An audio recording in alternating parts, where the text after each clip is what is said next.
Hi, everyone. Welcome to our August 19th, 2020 board meeting of the Bellevue School Board of Directors. And we are meeting on a Wednesday night. We'll go back to Tuesdays starting in September. Thank you for joining us, and thank you for your understanding with our summer schedule. We have a big agenda tonight, so we're going to get right into it. We'll start with roll call. And I'm Christine Chu.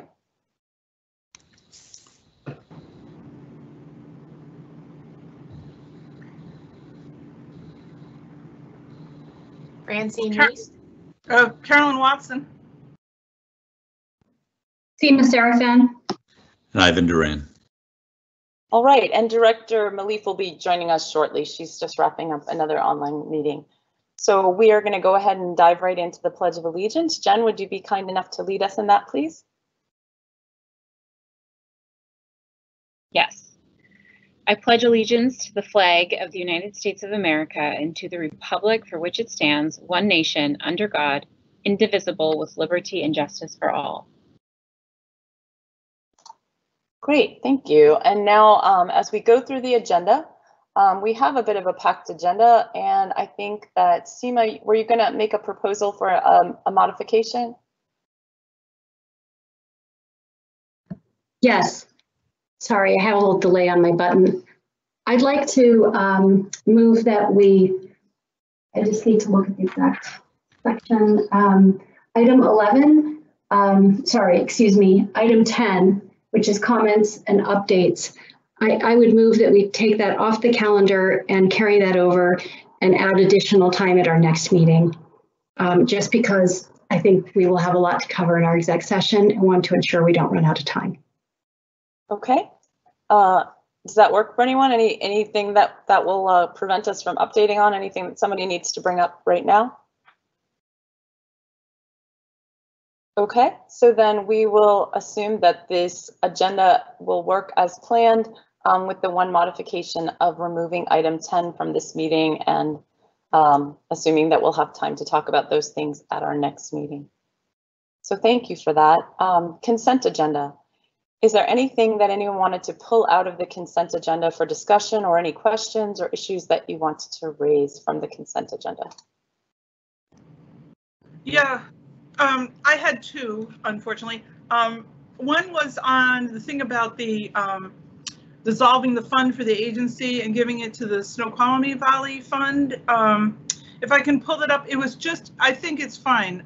It's just something in the wording wasn't clear. And since we're going to have a resolution on it, if you look at the wording in board docs, it says under B, it says move the estimated $15 potential loss to the district general fund. And from everything else I read, I thought we were receiving $15 to make up for a loss. Are we accepting, I mean, it's a tiny little thing, but it's just the wording. Are we accepting a loss of $15 a month for a long period of time, or are we receiving $15 a month for a long period of time? Melissa or Ivan, can someone clarify that, please?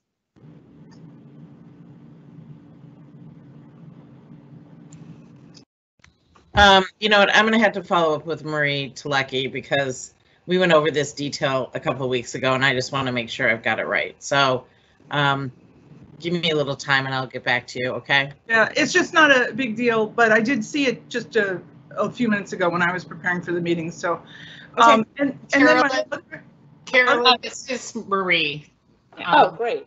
Oh. And the $15 is what remains as a loss on our books. So okay. We had an impaired investment. We're carrying that loss, and it's the repayment for it is dribbling in over time. We're going to just transfer that loss to our general fund, and as those dribbles come in, we'll just take it. Okay, that's what I didn't understand. So it's actually dribbles that are going to make up $15, not $15 a month dribbling. Right. So okay. we booked the loss when the investment was impaired, but way back when.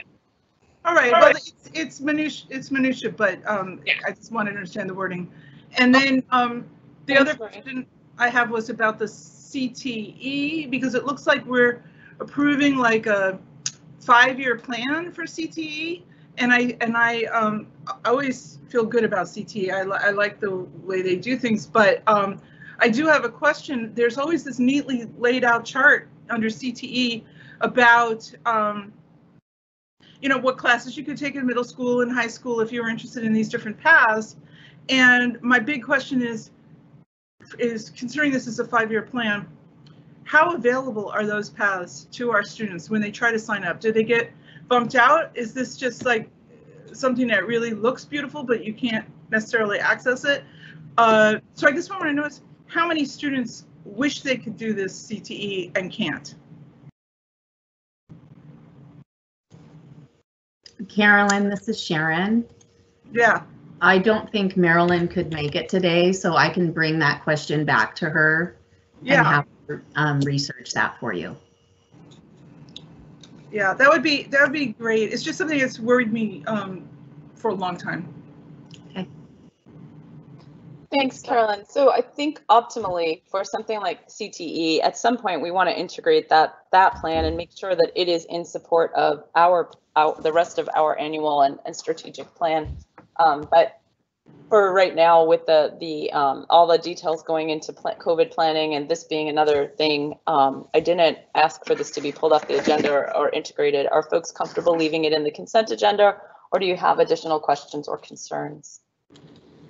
Christina, I had just a clarification question on CTE, was whether it did account for our coming year and the impact of COVID, because it seemed that the list of electives offered was still the entire list rather than the pared down list. And then similarly, just for the longer term, I did have some comments and what that might look like for this coming year as well as into the future. That is a question that I can answer. I can do it right now, or I can wait and do it when we go through the annual plan. Either way is fine. Sharon, go ahead. Okay. Please. So the only CTE course that we will not be offering this year is the student store. We are able to offer all of our other courses in the remote environment. Marilyn and her team have done a really good job of investigating other technologies so that we can purchase things like virtual labs. We purchased a lot of various lab kits so kids can still build and learn about robotics and engineering, flight and space, new software, ebooks, review tools online for the industry certifications. So we're in a really good place to be able to offer all of those courses. Now, it is true that eventually we do need to return to school at some point to do some of the hands-on courses like automotive at the high school and welding. And I mean, those are just things that, like, there is lab work that you have to be able to do. So we will need to eventually return to in-person school at some point this year, but we're in a really good place for quite a long time with all of the technology tools we have available for kids. So they'll still be able to do these courses. Great, thank you. And then we can defer then the rest to the remote, to the fall planning, but it would be good to really clarify when we talk about the terms, whether that means that students who've opted for the virtual stream are also afforded those opportunities or not, and then somehow do the in-person if they're able. That hasn't been clear, but that's not for this part. And then Christine, the other thing I wanted to, on the consent calendar, was to acknowledge the donations, especially during this time, that our community is very generous, and I think that it doesn't even reflect the full amount of donations that we've received. There's probably some lag, but for example, and I'm familiar that LifeSpring has given considerably more than $1 million in support for our students, as well as other ones where there's not a quantified donation, but they are donating regularly, weekly, or every other week. And so really thanking our community partners for stepping up and helping our students and families. Excellent point, Francine. Thank you very much. So yes, it is worthy of calling out the level of donations. And we're talking about everything from dollars, especially for our families who cannot afford food right now, to disposable masks, to you name it. I mean, like, folks are coming up with snacks and craft craft and activity kits and art kits and so forth, everything, meal bags, etc. So we are definitely grateful for that. All right, are there any other questions about the consent agenda?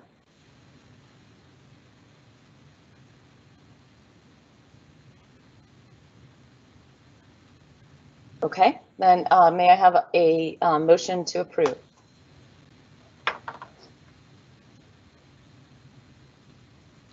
Move to approve. I second. Thank you. All right, so is there anyone opposed to approving the consent agenda as written? Anyone opposed? Okay, the consent agenda has been approved as presented. That moves us into our public comment period, and I'm going to go ahead and read this statement, and then Jen is going to read our selection of public comments for this evening. And we just want to say thank you very much to those community members who took the time to share their comments with us.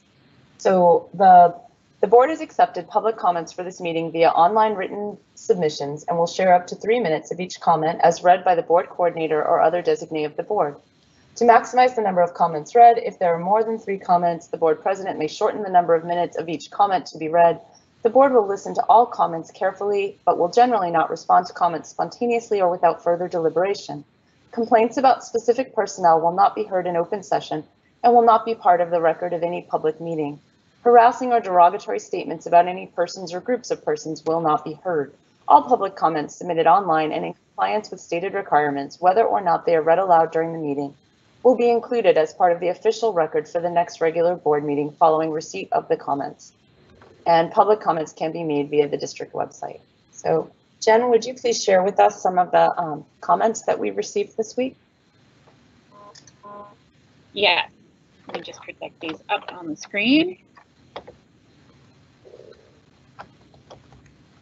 We have 2 public comments as at 4:17 p.m. And the first one is from Lee Schiller. Hello, in the Bellevue School District email dated 8/10/20, remote learning schedules updated. The wording states in elementary full remote students will have live instruction with the classroom teacher, parentheses whole class / small group, parentheses, live instructions with specialist, parentheses art, music, PE, library, parentheses. However, for secondary full remote, it states students will have students attend class with educators for online instruction. Students will learn in small groups, have individual time with their teacher, or work independently. Why is the language written differently in elementary and secondary in regards to live instruction versus online instruction? Is Bellevue School District providing live instruction for secondary full remote? If not, why? Colleges and universities around the country are teaching live instruction. Students at all ages need to be engaged, connected, and feel energized and valued.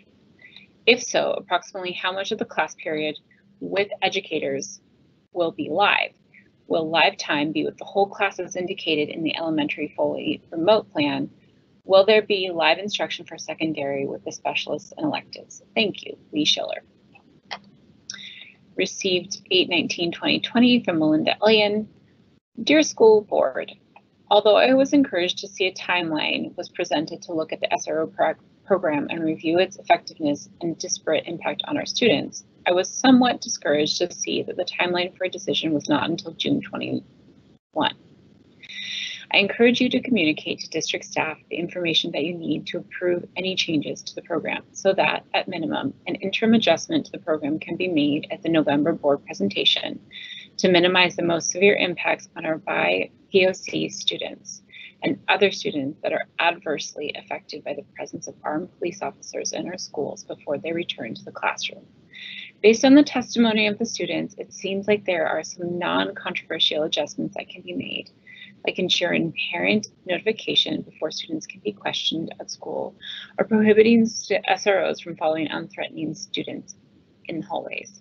That would allow for increased trust in the overall assessment process as the more difficult decisions are being evaluated.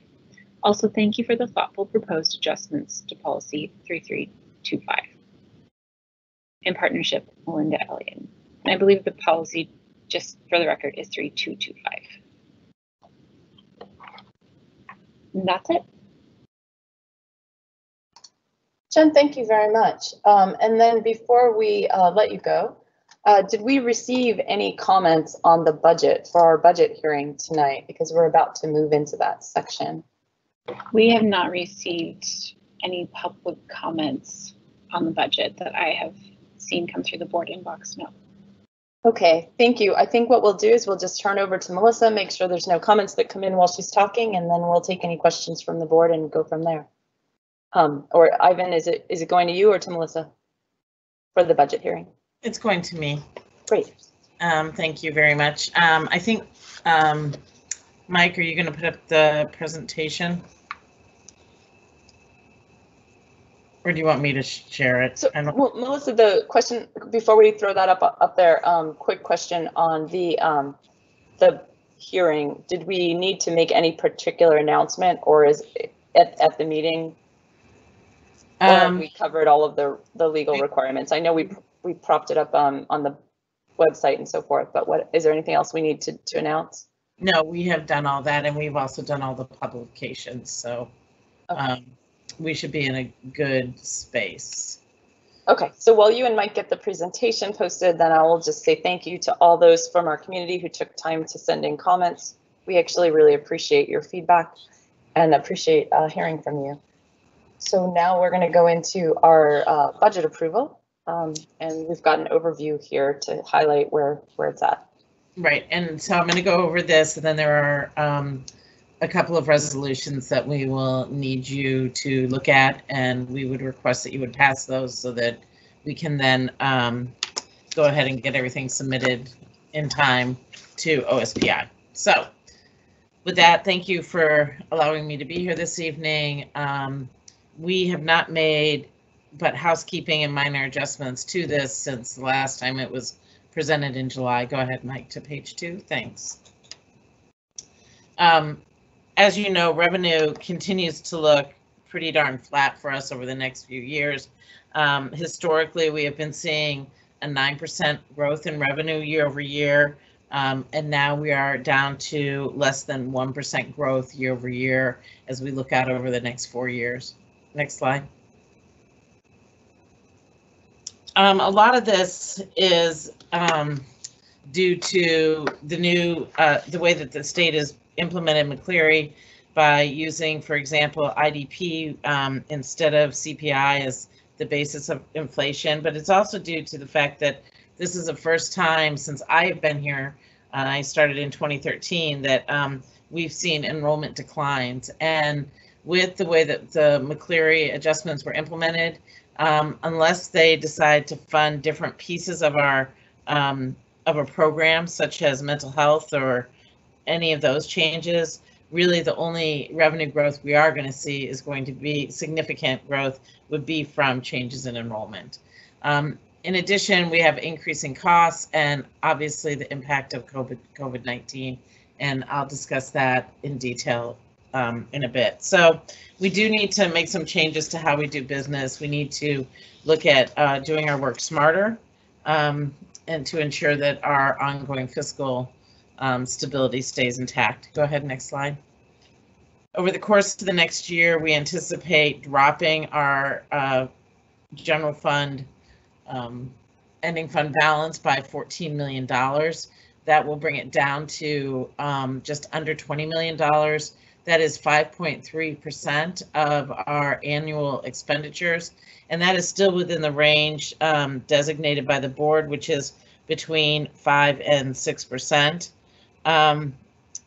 But we will not remain in that range unless we make some changes moving forward. Go ahead, Mike. In order to get this year's budget even, where we're only going down 14 million, we did eliminate just over $10 million in expenses. We've lowered staffing to account for the lower enrollment. We eliminated staffing contingencies. Usually we build those in because as enrollment is growing, you try and estimate what you think it'll be, but you generally get hot spots.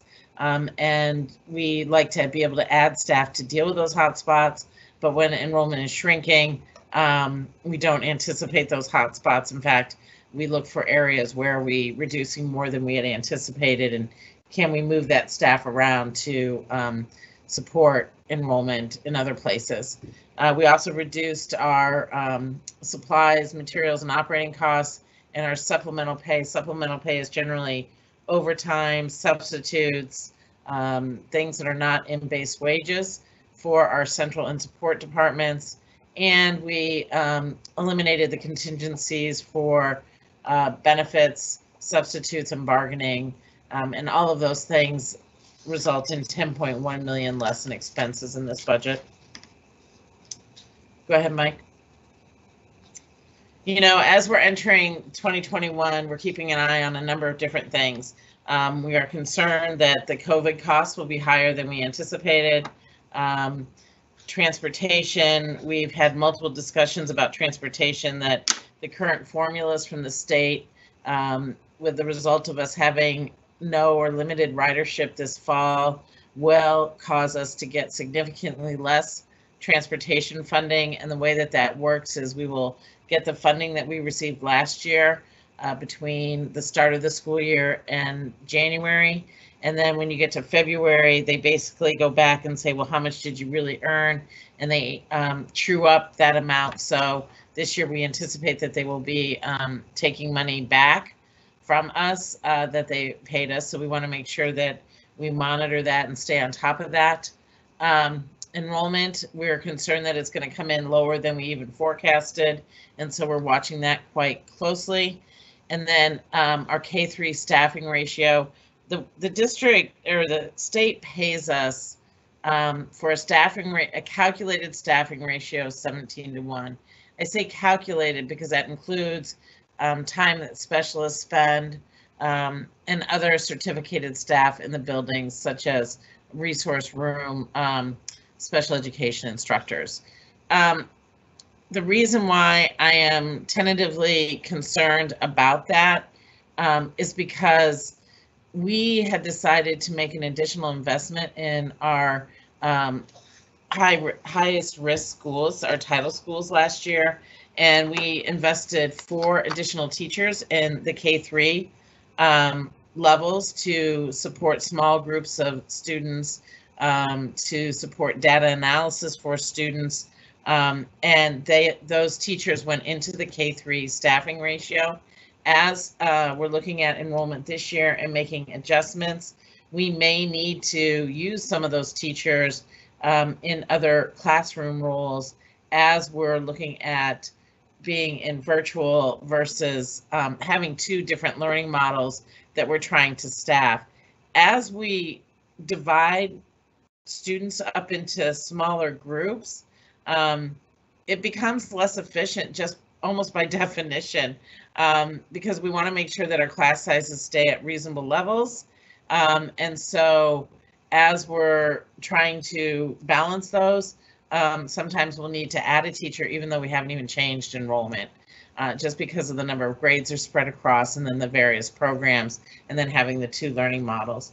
And the way that the state funds the K-3 enrollment is they fund it down to 17:1. If we come in at 18:1, then they'll only fund it at 18:1.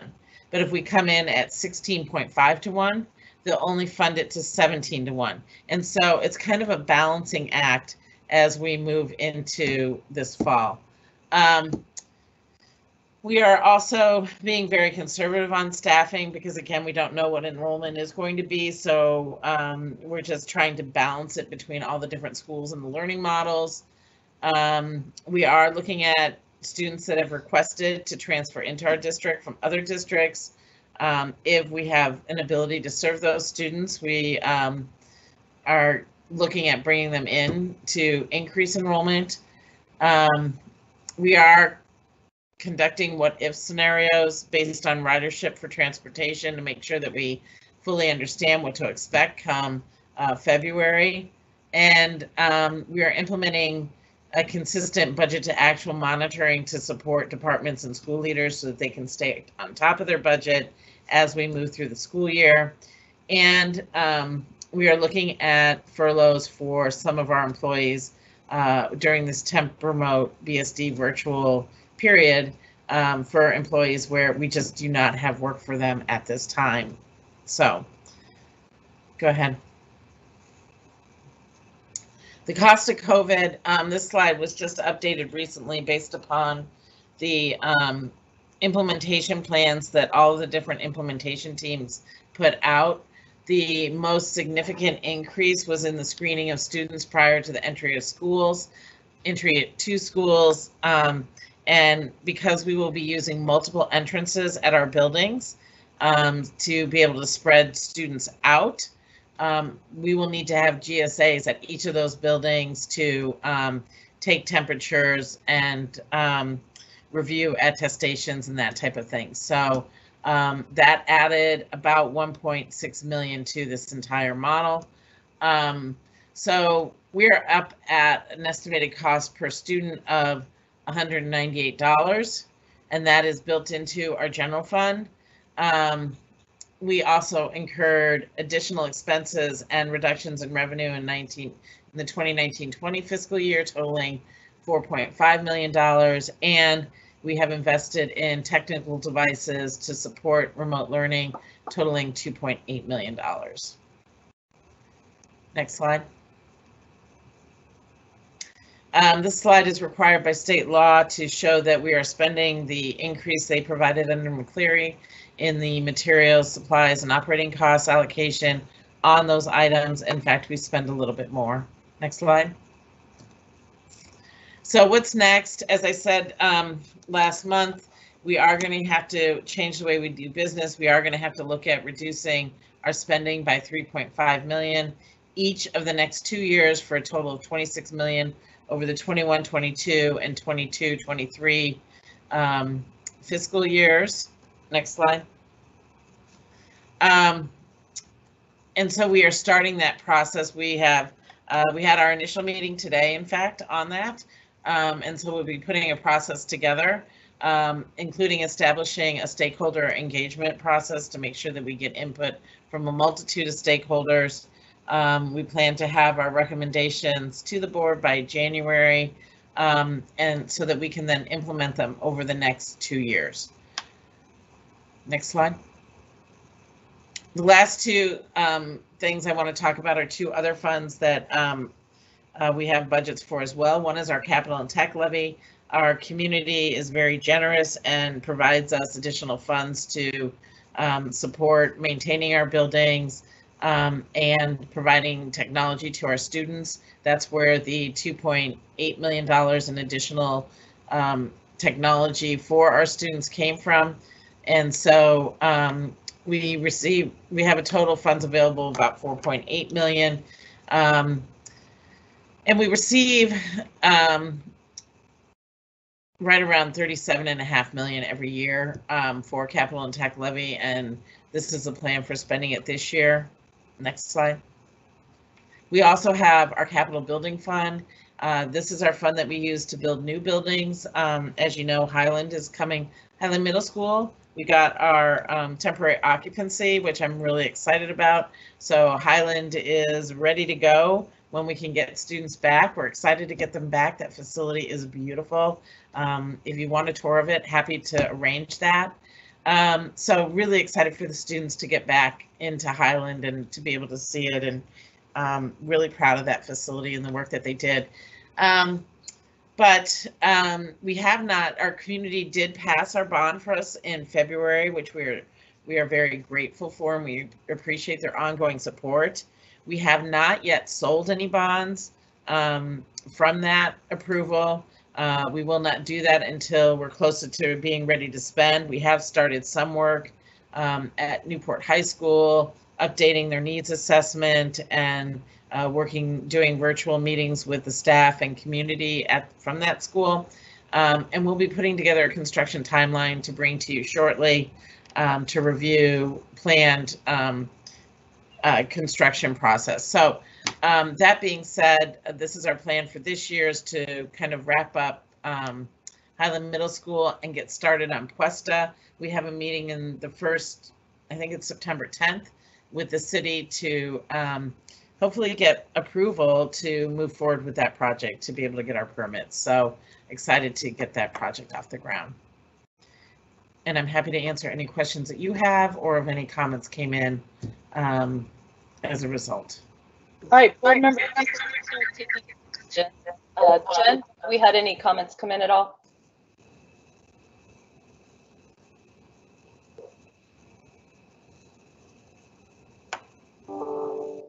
Okay, so it sounds like we do not have any new public comments or questions on the budget. Board members, who has a question on this that would like to start? Seema, please jump in. Oh, sorry, I can't find my hand raising function there. So thank you, Melissa. That was a really great overview. I think most of this actually I do remember seeing before, but there was one piece that struck me only because I just watched an interview with Anthony Fauci that covered the topic of whether there's value in taking temperatures. And the reason I flagged it is I saw the number, and also you gave the description of why that's so costly. The punchline was he was essentially saying there's so much variability to essentially to having one's temperature taken that it is often very inaccurate. It can be impacted by things from, you know, where you happen to have walked from and whether your body's warm or not, and then the actual device. So it all led me to question, is that a step that is worth including in our process? He essentially summarized it as something that makes people feel good, that they are doing a lot, but it had very little kind of probative value for determining if someone's actually at risk or is sick. So I wanted to flag that. I wondered if there could be some thinking around, is there a way to assess whether that's worth it, and if it's determined not, to do something else. And along those lines, maybe also think about the attestation, because I wonder if receiving it in person is important. I'm sure you've thought about the process and why you want to do it that way. I just wanted to share that because it could be that if something is equally good and this may not be crucial or valuable, we can save money and also save time. Yeah, That's really all. Seema, I will say that things seem to be changing very quickly with COVID, even as we have started only 60 days ago, kind of putting all these implementation plans together and stuff. So as we continue to move forward and get ready to have greater numbers of students in person, I expect us to go back and say, okay, what is the latest and where are we with that, and what are the most recent scientific findings, et cetera. So thank you for that. And our plan is to revisit these things as we get closer. So. Okay, and just one footnote on that. I mean, if you walk into Overlake Hospital, which I've had to do recently many times, they still are doing temperature checks, and so I don't think it's widely or ubiquitously accepted that this is, you know, not a valuable step. It's clearly still being done, but I thought it was quite interesting. He was saying it was superfluous and not that helpful. Thank you. Mm-hmm.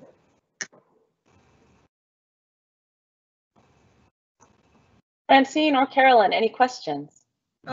Yeah, my question is, I really like seeing the overview of the budget and how some of the spending is going to change in COVID.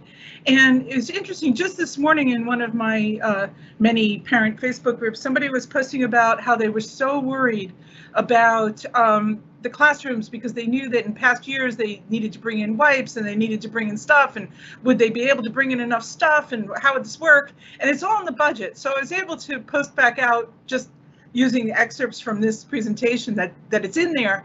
But my question is, have we communicated this just on that particular concern to the public, and could we? So some of it has been communicated, but definitely not all of it. So obviously, a lot of this has been gone through by the steering committee, and the steering committee meetings, public watched those, yeah, which was helpful as well for people to watch it. But we need to continue to communicate that as we get closer to having more students in person. And so, Carolyn, that is our plan over once we get school started. So we've been really focused. Once we made the decision to start more remotely, temporary remote and BSD virtual, we've really been focusing on making sure that that experience will be really good for our students. And so, you know, educating teachers, making sure our technology distribution goes well, all of those things. Once we kind of get over that hump a little bit, the plan is to start really communicating, here's what you can expect. Here's what a day in the life will be. Here's some of the things that we're putting in place for safety and health and those things. And you will see some of that in the presentation tonight around our reopening plan. So more. I didn't want the parents panicking, thinking they had to show up on the first day of hybrid with boxes of wipes that they couldn't obtain. No, we've got a lot of wipes. Yeah. We will have wipes in every classroom. We've also got hand sanitizer stations already implemented. So we have got a lot of different things that we've been getting prepared for. We've got, we've ordered signs for standing distances. We've got directional arrows to help uncluster hallways and have better traffic flows in buildings. So we've done a lot of things that are ready to go, but again, focusing on most immediate need right now in terms of getting things ready for kids. Well, good. I'm glad you were able to do that. Great. Thanks.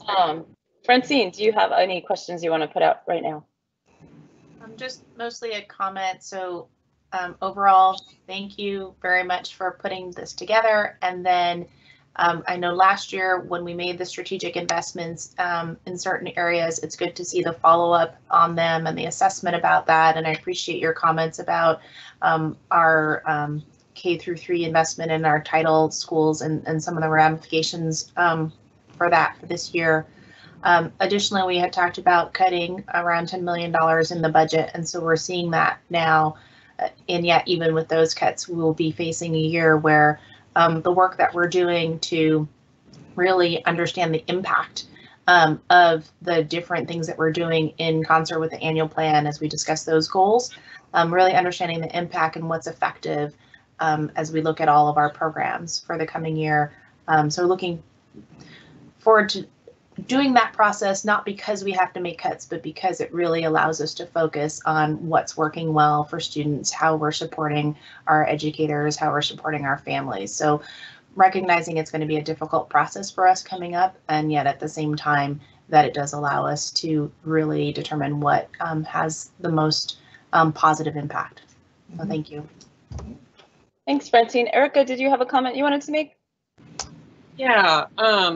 So I had asked when we were given this presentation in July whether the legislature was considering any changes or updates to McCleary in light of all this, and was told at the time, no, they're not. What I would ask, seeing as we are facing a year of significant budget shortfalls and very turbulent enrollment, which is definitely trending downward, that our Legislative and Governance Committee and our lobbyists and everyone who is involved in Olympia really try to make an effort to lobby with our lawmakers for at least a suspension or something for the lid on our levies, because our community is very supportive of education and support for our kids, and we cannot leverage that with the current restrictions on us, and it's going to hurt our kids if we can't make use of all the funds that our voters have allotted to us. So that's the only thing I would ask. Thank you, Melissa. I just wanted to also just echo what Erica said, and also invite those who are listening to share their views with their legislative reps, because we will certainly be partnering with the superintendent and staff, including Melissa, and continue to engage with our lobbyists. Melissa is one of their favorites because no one can quite distill what the issues are like she can in financial terms. So I think they're aware, but it's really helpful when members of our community contact them as well. So I'm really glad you raised that, and I completely agree. Yep. Echo. And in addition, we will be meeting with our legislators. We have already started meeting with them monthly. So this time has really given us a bump into what we're exposed. And I believe that geez, I need to check our plan, but I think we're supposed to bring you a draft legislative agenda by September, possibly October, and I expect the first draft already has that in it. So we will make sure that it stays present, and we'll get that back. I also just wanted to make a statement of appreciation for the budget and the work that's going into making this as transparent as possible, not just to the board, but to our community about how COVID is impacting this. And I really appreciate Melissa's clarity and distillation. I'm looking forward to another layer of that, basically, in next year's budget planning process. I think that's already wrapped into the annual plan goals for the budgeting area, and I think it's going to be a really important thing to figure out how the budget is mapping to the different investments we're making and goals that we're going after, as we seek stakeholder input about where to invest and where not to, and we look at our data as well. So thank you for this. And now we have a couple of different motions that we need to approve. There's also additional detailed information on the budget here, like line items. If folks were not aware, it's also in this in the meeting materials. But we have two resolutions. One is the resolution to adopt the budget, and the other resolution is to allow for some funds to be transferred. In the past, we've had a particular category of funds that take care of capital funds that take care of our materials, and software was generally under that. But now that software is turning into more of a service, there's been some allowance, I guess. Melissa, do you want to explain that we can transfer some of those capital funds into the other space? Yeah, so we pay some salaries and things out of general fund that can be paid for out of capital and tech levy. So for example, for our ITCLs and others. So this is the transfer that takes place from the capital fund to our general fund to cover the costs of those at the end of the year. Okay, so I'm going to go ahead and ask if someone from our finance committee will make a motion to start with one of these, and then we're going to take a voice vote, because these are our budgets, and we're talking, 9 digits of dollars and community funds. So we're going to have everybody actually vote on this. Can I have someone from the finance committee make a motion that we adopt one of these resolutions? I'll move that we adopt the budget for the upcoming school year. Okay, so that is resolution 09, is that correct? Yep. Thank you. And can I have a second? Second. All right. We'll just go in roll call order, if folks remember roll call order, and we'll vote. So I vote yay. Yes. Yes. Yes. Yes. Oh, great. Thank you, Seema. All right. So that's 5 of us voting. We're now going to move. Carolyn, do you want to make the next motion? For the transfer for the technology? Yep.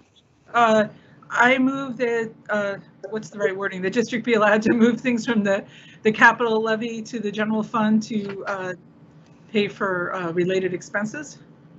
For resolution 10? Right, per resolution. Yeah, I just don't have it up on my screen, so there we go. Right. Yeah. Second. Thank you. All right. And then we'll vote in roll call order again. I vote yes. Yes. Yes. Yes. Yes. All right, thanks everyone. I know that we weren't required by law to do that, or at least I don't think we are, but I do think it's just a substantial number of dollars, and we get it not only from the state funding, but also from our direct community, and I want them to know that we're all pretty tied to that and appreciative of it. So thank you, Melissa, and everyone who put all the work into that, and thank you to the financial committee for putting our questions and kind of helping be the liaison from the board to that, as that was prepared. Let's move now. We're going to go to a very short executive session. Let me just confirm, actually, Melissa, there's nothing else, right? We've taken care of that. I just want to say thank you to Jenny Hall, our budget manager, and Marie Telecki, our director of finance and budget. They worked really hard this whole spring on this budget, and appreciate the work that they did. Yeah, and thanks to our staff as well for doing everything they could to find the ways to make the 7% cuts. That was non-trivial. Mhm. Okay, so that moves us on. We're going to go to an executive session. It will be short, and the purpose of it is to consider the selection of a site or the acquisition of real estate by lease or purchase when public knowledge regarding such consideration will cause a likelihood of increased price. We will disappear for about 15 minutes. We should be back by 5:05, and we will just Christine, before we go, Felipe is asking if we can do a quick check to see if there's another quick check to see if there's any comments on the budget.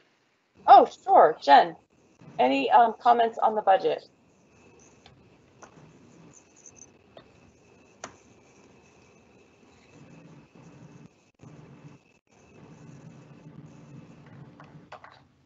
No comments have come in between the review of public comments and now on the budget. Great. Thank you for checking, and thank you for the reminder. All right, so what we're going to do is the folks who need to, you can just join the other meeting. This meeting will go on hold, and then you can leave the other meeting and come back to this one.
The board requires an additional 3 minutes for executive session 1. That will get them returning at 5:10.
All right, so the board is beginning to trickle back in. We're returning from our executive session. Thank you. We'll just give us a moment to return. I don't know if anybody else is hearing it, but you're breaking up there for a minute. Okay, do we have folks with microphones on who should put them off if you're not speaking right now? All right, is that more clear, Jen? Does that work? Yes, it's clear. Thank you. All right, so as we come back from executive session, I just want to apologize. Apparently, we missed a public comment that was sent in over the weekend, and we just want to make sure that that is acknowledged and that we appreciate it, and also to read it into the record. So Jen's going to go ahead and add that public comment in right now so that everyone can hear it, and then we'll proceed with our next agenda item. Jen, go ahead when you're ready, please. Okay.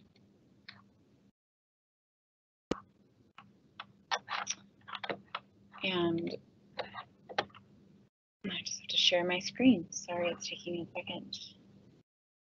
This is from April Shentrup, and it was received on August 8th, 2020. She writes, during the Bellevue School District Public Forum held 8/6/20, it was said that safety is the district's #1 priority. It is evident from the forum that the BSD has been thoughtful and thorough in reviewing COVID data to plan for the opening of the school year, especially when it comes to keeping students and staff safe from COVID. I would also like the BSD to do their due diligence when it comes to keeping our students, staff, and their families safe from gun violence as well. Not only have COVID rates risen in our state, so have firearm sales and gun violence incidents. With more firearms in homes, students being isolated from their peers, and school staff for months, and remote learning extended into this school year, this means that our students are more at risk of using these firearms to harm themselves or others. I urge the district to educate and inform our students, staff, and parents on safe firearm storage. See attachments for more information.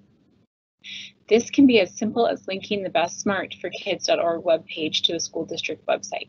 The Be Smart framework is designed to help parents and adults normalize conversations about gun safety and take responsible actions that can prevent child gun deaths and injuries. In addition, the district could send out this information to the community in their direct emails and communication.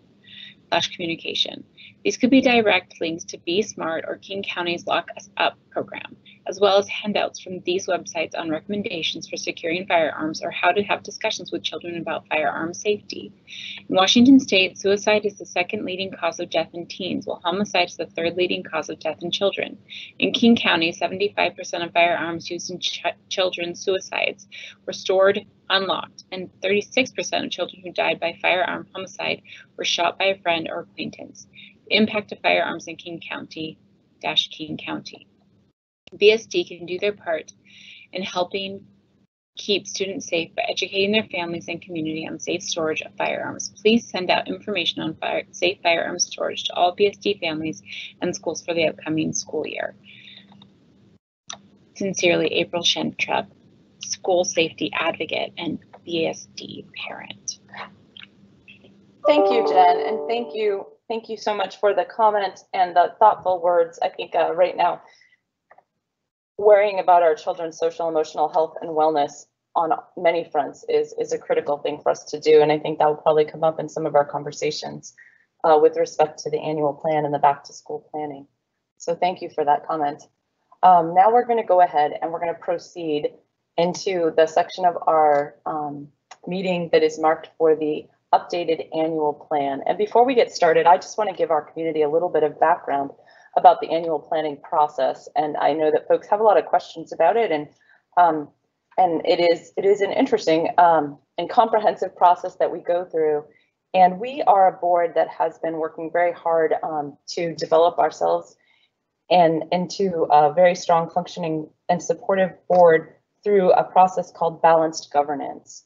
And in the process of balanced governance, one of the ways that shared sets of expectations are achieved across a community, the board, the district, the community themselves, the families, is to establish quite clarity in the goals and direction and the outcomes that we're all striving for. So this process that we have been incorporating over the past several years is to set clear strategic goals and then set clear annual targets for making progress on those goals as we go. And within the annual targets, what you'll see is you'll see both tier 1 targets, which those are really the things that are directly working to advance the strategic plan goals. And then you'll see tier 2 targets, which are all indirectly contributing to, but maybe not all by themselves being the tier 1 thing. And we include all of those so that we all have a shared understanding of what's going on. And it also helps us to understand in the tier 2 pieces that sometimes we're not able to actually take one of our departments or programs and work towards a big strategic goal because there's a missing piece in that department, or there needs to be a change made. So the goal for that department may focus on something very specific for a year, so that it then enables that department to be ready to contribute to the larger goals. So that's what you're going to see us go through right now. And we just got an update to this plan last night because the board has been, the district has been working diligently on this for a long time and has been incorporating comments.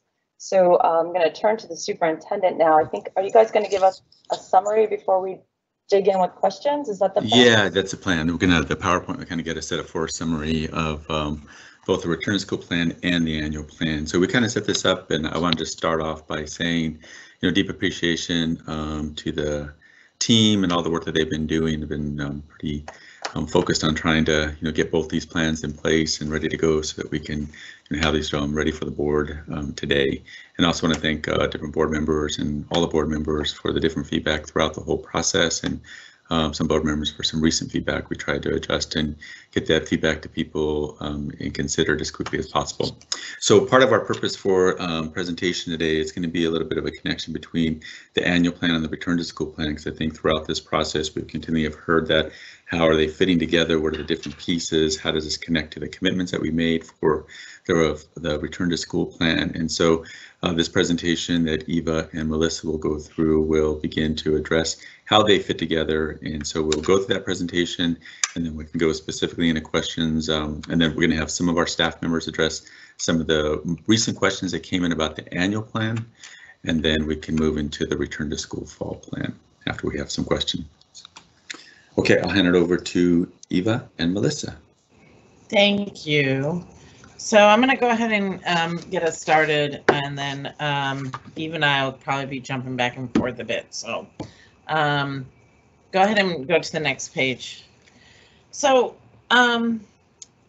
we decided to give the board a little bit more detail than OSPI originally asked for. OSPI asked for every school district to basically have their board of directors vote on their plan so it can be submitted to OSPI 2 weeks before the start of school.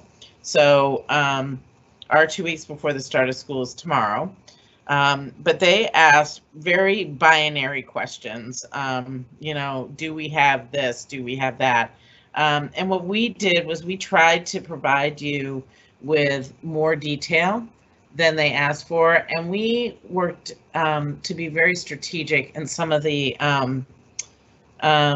pieces that we wanted to make sure were in place, and we worked to align our back to school plan with the vision, values, and strategy that were already put in place when we did the strategic plan a couple of years ago, and then the commitments that we all made to our community earlier back in the beginning of June. Next slide. When we first started this effort, I recall being asked, well, what is our goal of this, and what is our goal for our back to school plan? And I remember having this conversation with the board that our strategic goals are our strategic goals, and they need to be the focus of the work that we do, no matter how we are learning, whether we be in person, whether we're in a hybrid model, whether we're in a remote or virtual model. So no matter how our students are coming back, we really wanted to make sure that we continue to focus on our strategic goals, including the goals of the annual plan itself. Next slide. So the vision, mission, and values continued to serve as one of our primary focuses as we made decisions. with respect to what our options were when we were going back. We started this work in earnest as we were wrapping up our last school year. That, believe it or not, was only about 60 days ago. And so in 60 days, we have really redesigned our school district at so many levels, from an operational perspective, as well as a curriculum and standards perspective and an instructional perspective. And so we're excited to show this to you tonight and to go through some of the details of the work that's been done by well over, I'm going to say at least 300 people have been involved in this process throughout the summer. So with that, I'm going to turn it over to Eva. Next slide, Mike.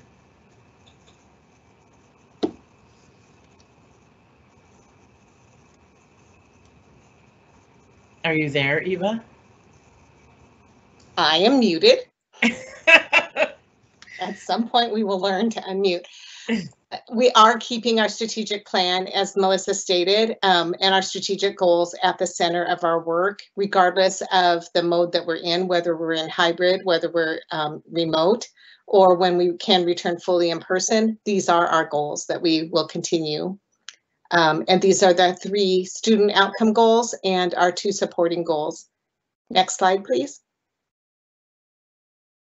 And this slide is just to remind you of how these goals from our strategic plan nest, so that we have our strategic plan goals, those broad goals that were just on the slide before, and that we developed measures. How would we measure whether or not students are feeling affirmed and inspired, learning and thriving, and developing as creators of their future world? And so we have a set of measures in our strategic plan, and each year we determine, so how far can we get toward achieving those measures that are 5-year measures. Each year we have those targets. And those targets then also are the basis for our school improvement plans, because that's where the work is actually happening. Next slide, please. And with COVID and the need to close down immediately in the spring, unexpectedly, and now with the fall opening in full remote, we have this return to school context. And so we have the plan before you, and how does that fit with our strategic plan and our annual plan? What are the things that we need to do differently within this context, and how are we going to still achieve these goals and maintain our focus? Next slide, please. Melissa. So at the very beginning of this effort, the board, along with the district staff, put together commitments that we wanted to make to our community.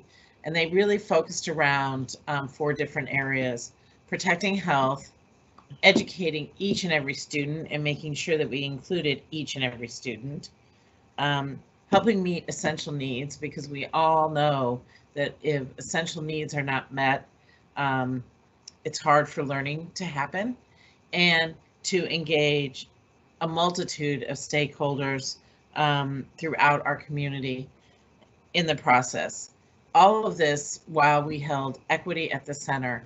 And so we took these commitments, and we used these commitments to help drive decision making, along with the strategic plan and the values, mission and vision of the district.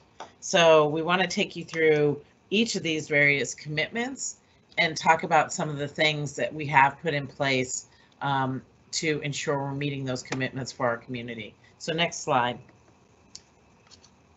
The first is about protecting our health.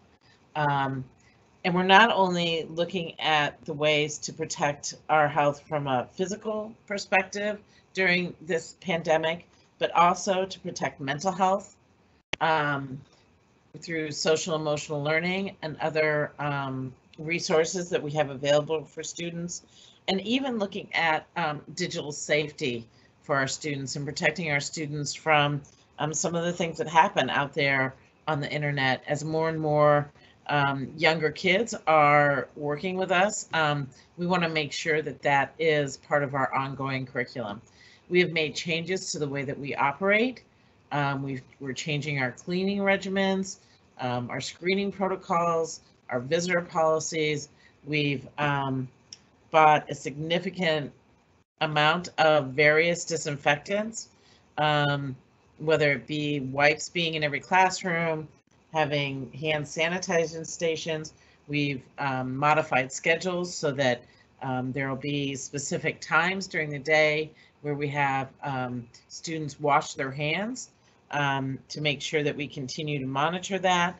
And even things like how we're doing drop off and pickup, where students are being asked to enter our buildings, how traffic flows through our buildings using both internal and external pathways to get from between classes. So we've made a significant number of changes so that when kids do return in person to our buildings, we will be able to hopefully reduce the risk of any health issues that they may encounter.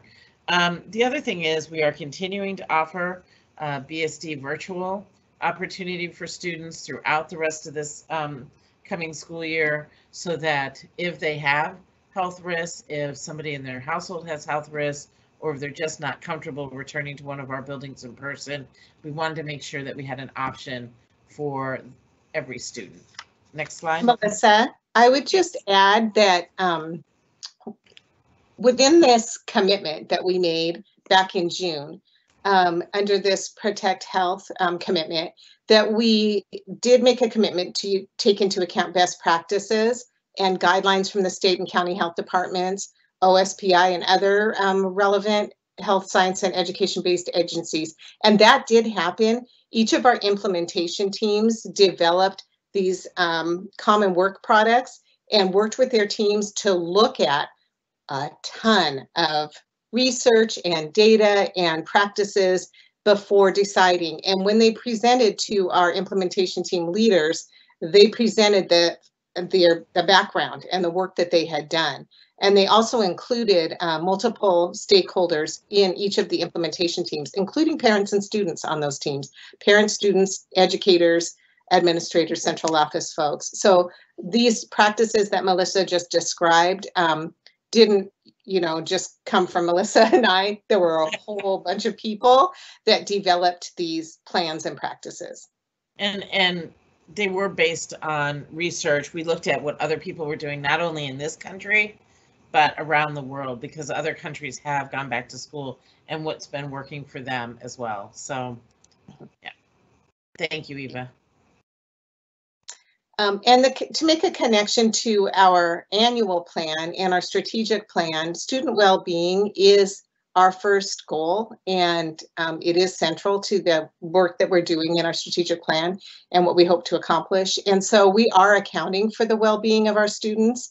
And in the annual plan, as we shared with you earlier, goal 1A, we have modified somewhat because of the context. And we found that a sense of connection, particularly for student-to-student peer connection, became critically important.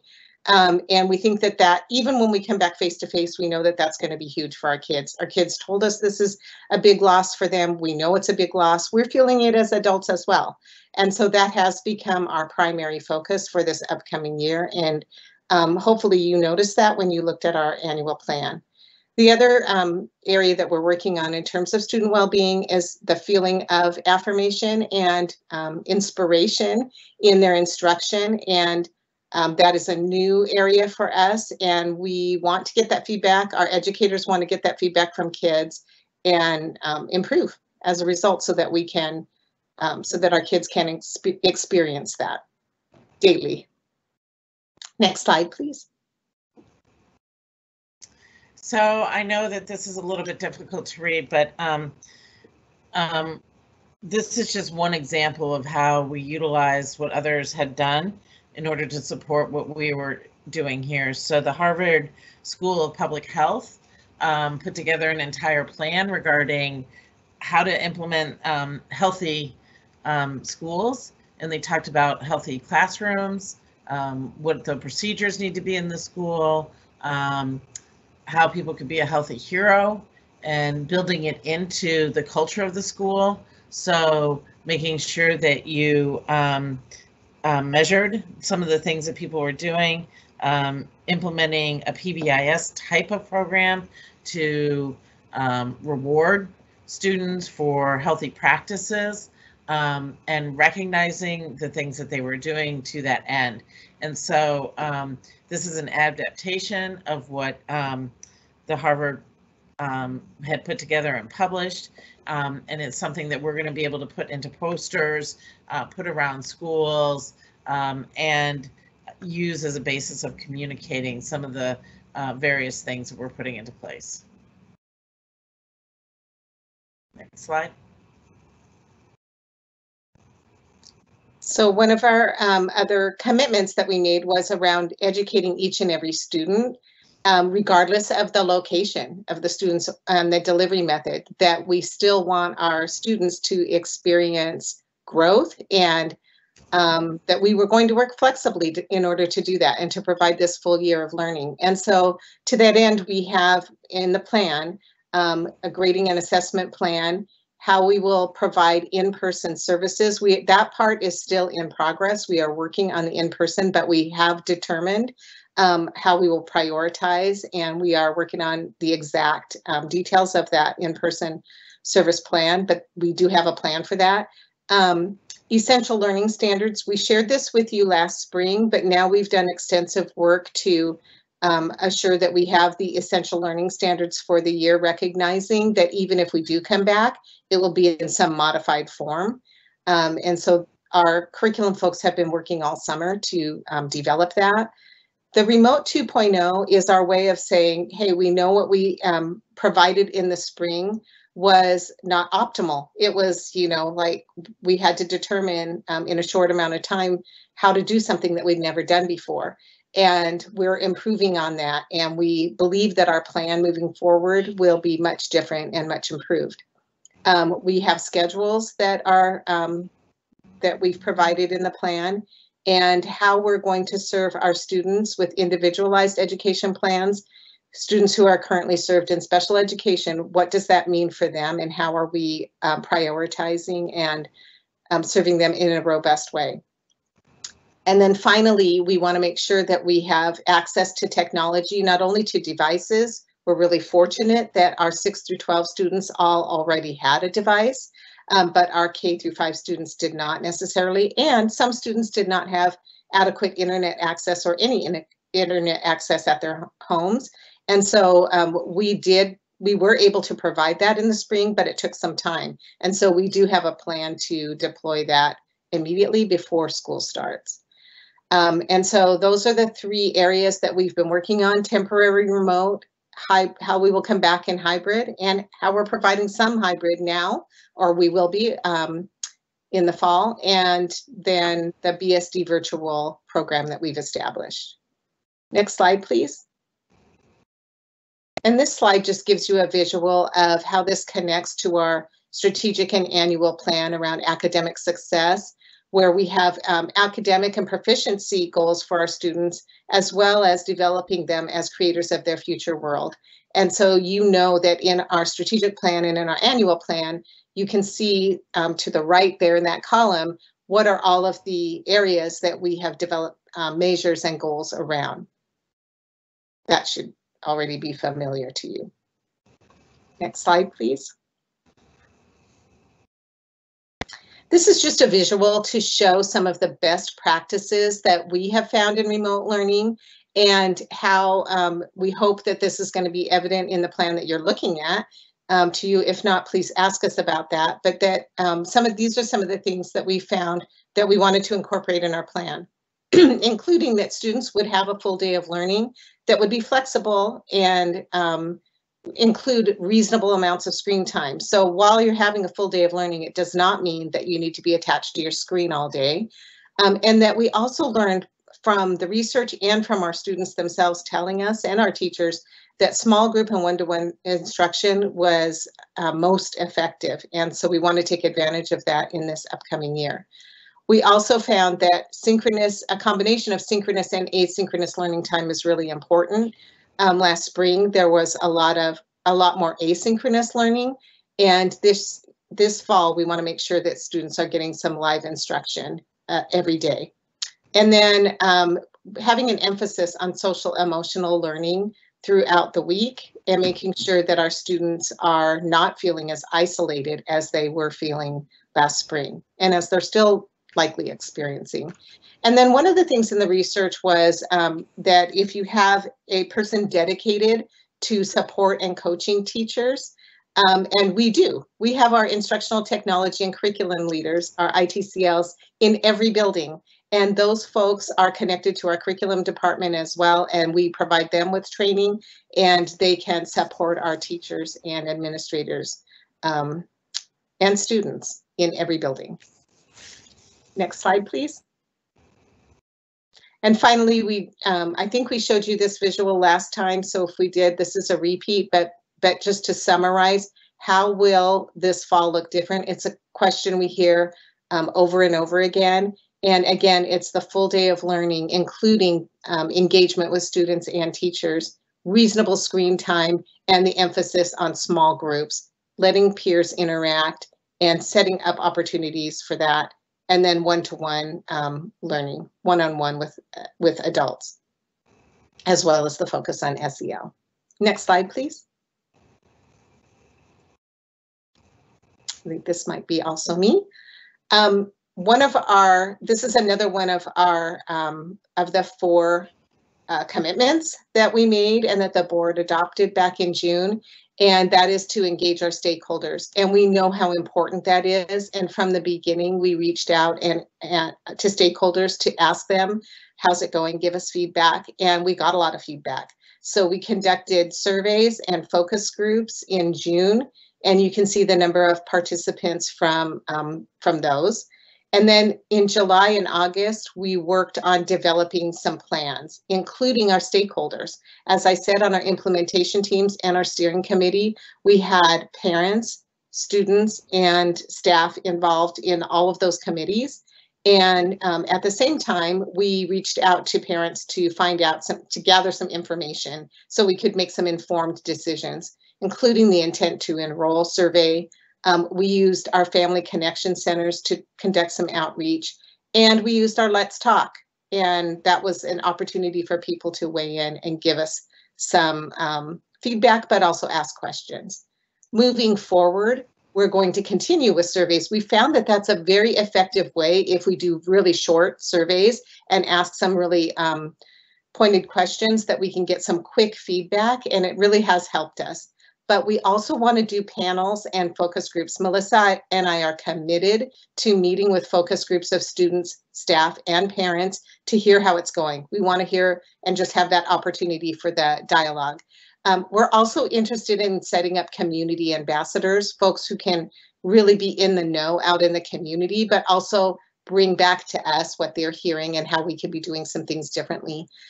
Continue to capitalize on our family connection centers. These folks are fabulous at outreach to families. They have relationship with families and can really help us understand what it is that our families need. And finally, we plan to re-engage our steering committee to hear from them how's it going and to go through some of this data that we're collecting. And I would just say that we're setting this up so that we can put in a system of continuous improvement. We know that out of the gate, we will not have everything right. We've never done this before.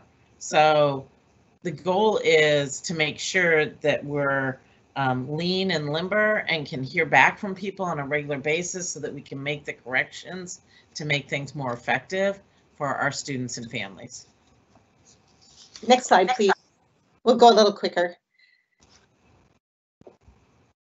You're already familiar with family engagement and how that's included in our strategic plan, in our annual plan, but we wanted to make that connection here, that we want our families to be informed, supported, and empowered in decision-making around their student success. Next slide, please.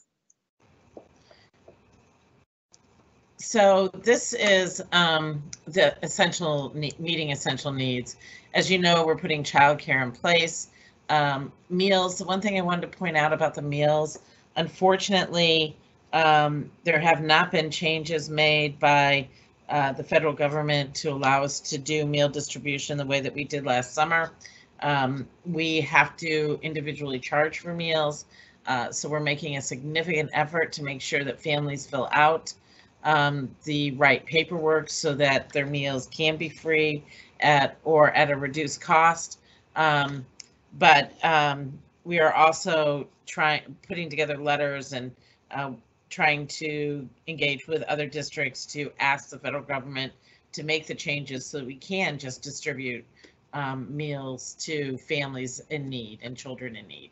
And then a lot of resource referrals to things like rent support and other things. We want to make sure our families, we help them eliminate the insecurities that they have. And then technology we've already talked about. So next slide.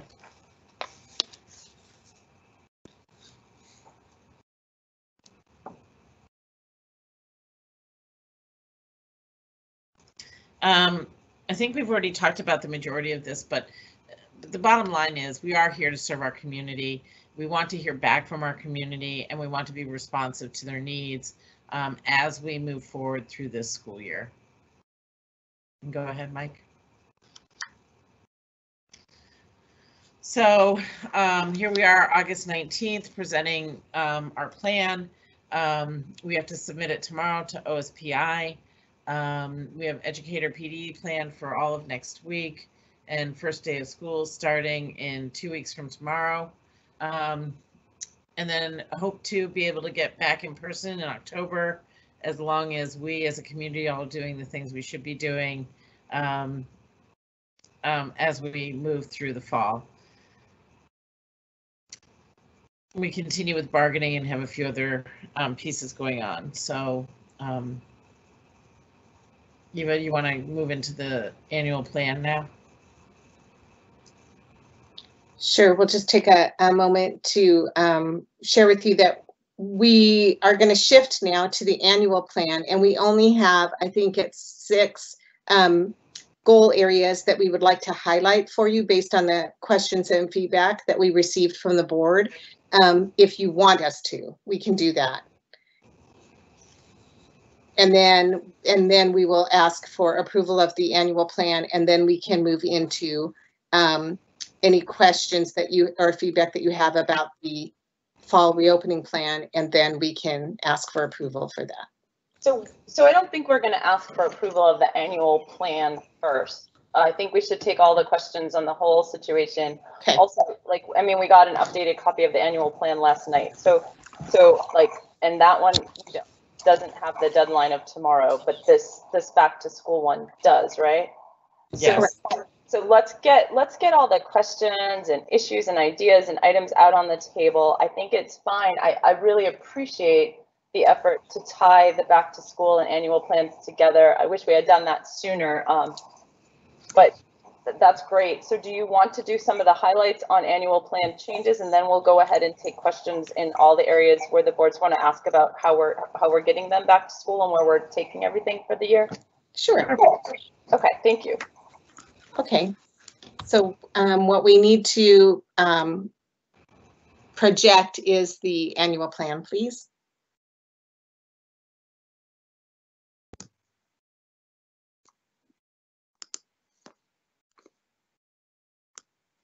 And while that's getting put up, I do want to say thank you for putting together the summary slide deck that aligned things more closely with the commitments that we made at the beginning of the process. I really appreciate that. I did want to ask you, you skipped a couple of slides unless it got updated and I don't have the up-to-date version, but there were some things about policy suspensions. Was that intentional?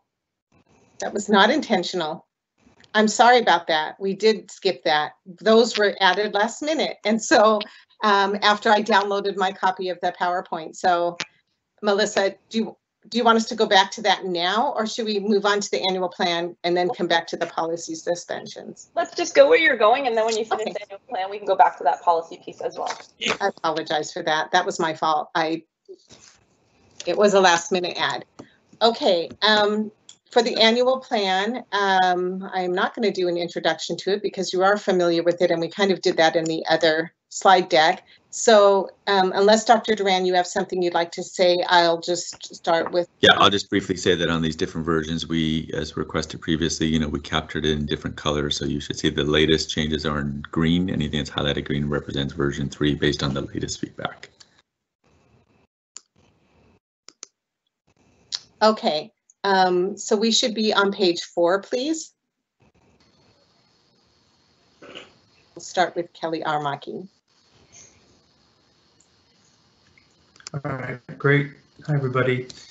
Okay, so 1A, in looking at the feedback that we received from the board for goal 1A, I think the key lingering question is about this goal is about better understanding the why of focusing specifically on Black students as a subgroup, given how small the numbers are across the district and that there are gaps with other groups as well. And we do appreciate that question and are happy to share the rationale that we have for that. For the annual plan this year, given the situation that we're in with many people, including our superintendent, who talked about the dual pandemics of COVID-19 and ongoing racial injustice, particularly those who are Black African American in our country, we have intentionally created this really targeted goal this year within the strategic plan goal. Seeing just how impacted our students were in the loss of connection to peers in the spring due to COVID, and given the pervasive disproportionality of our Black students in their feeling of sense of belonging in our schools, which extended well before COVID, we wanted to focus on elevating peer connection for all of our students with an emphasis on our Black African American students. And it's actually the board's critical criteria that has guided us to go beyond all students, which includes focusing on all subgroups evenly, and instead focusing our strategy development in a way that centers this one particular group of students who have consistently said that they didn't feel they belonged in our schools. And so when we first started planning and we looked at all students, we looked at all subgroups, we ended up with a key set of strategies and measures to measure. However, when we then ran our planning and measurement development through the critical criteria, thinking about who's being served by this, who's being marginalized by this, what are the unintended consequences, we realized that we could set a set of strategies and hit our goals for our schools in this area without any positive impact on our Black students, given how low the numbers are across individual buildings. But we weren't okay with that, and the critical criteria really highlighted that.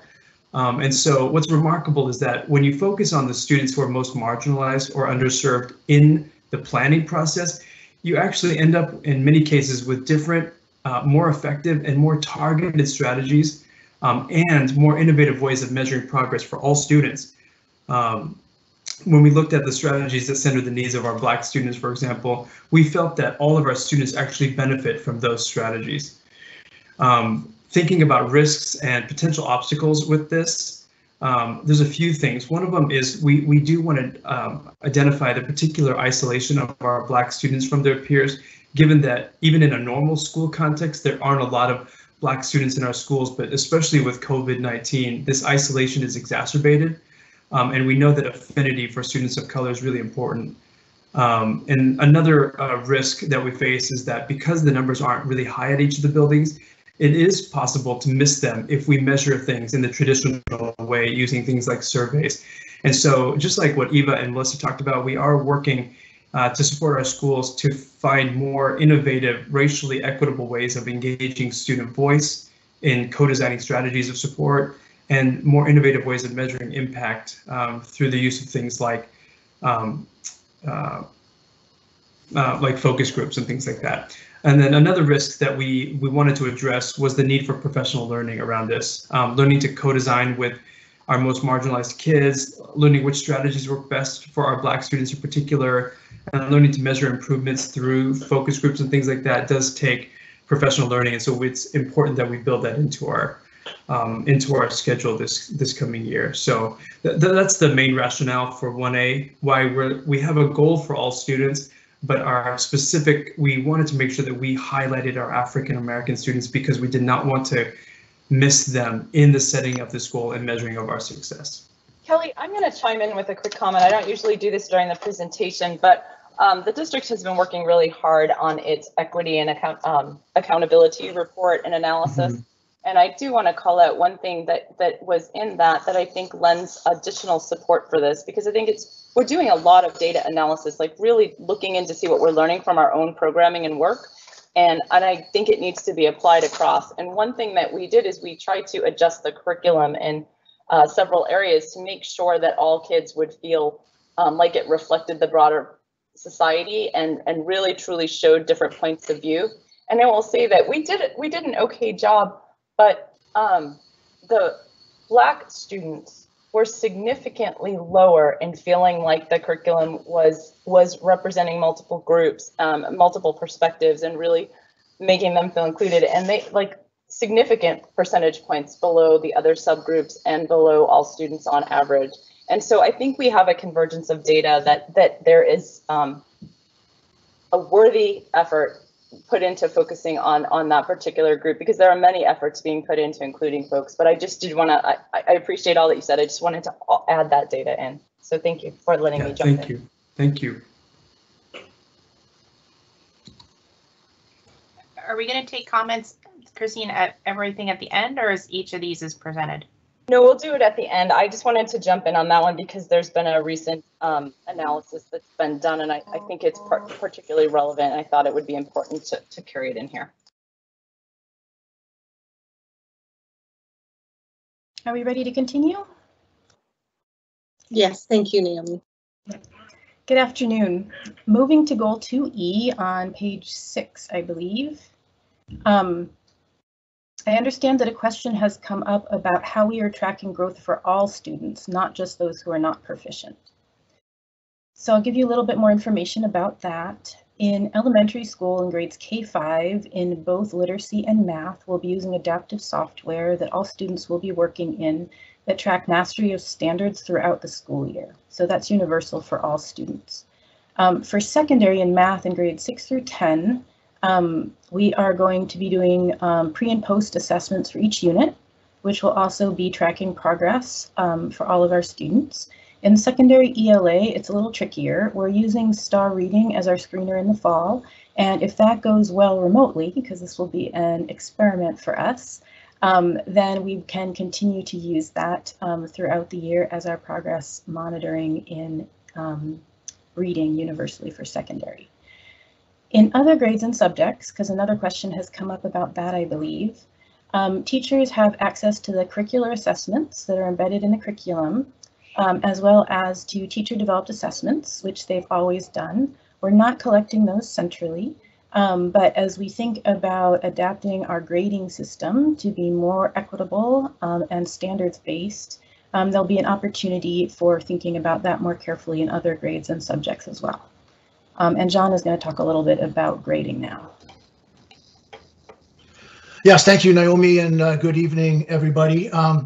Yeah, I think you're aware that there is a grading plan. It was referenced in Eva and Melissa's presentation on the reopening plan, and in fact, on page 9, there's a summary of what the plan is. It's very succinct, of course, in that document, and there's a whole larger, more detailed document that was put together by a team of educators that worked over the course of the summer to develop this plan. And specifically, the question was in the last iteration of the annual plan was a question around the length of time that we were planning on implementing innovative and equitable grading practices.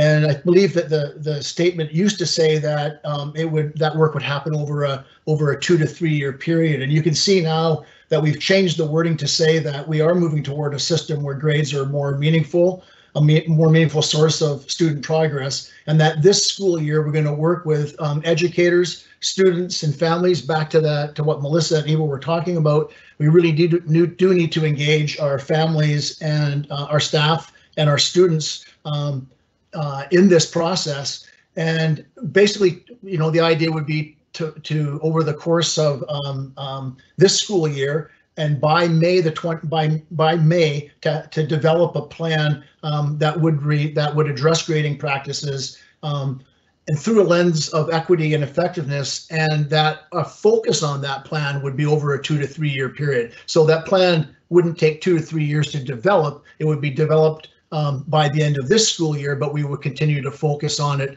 to support staff with professional learning and to really gauge and hear from various stakeholders in this process. I mean, grades are high stake. There is a lot placed on them.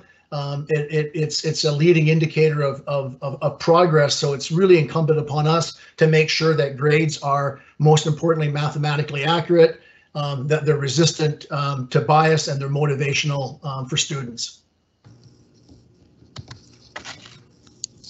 All right, if you could proceed to athletics and activities, page 9. There were some inquiries that were related to the critical criteria, engagement of stakeholders, and then also activity and athletic opportunities as we start in temporary remote.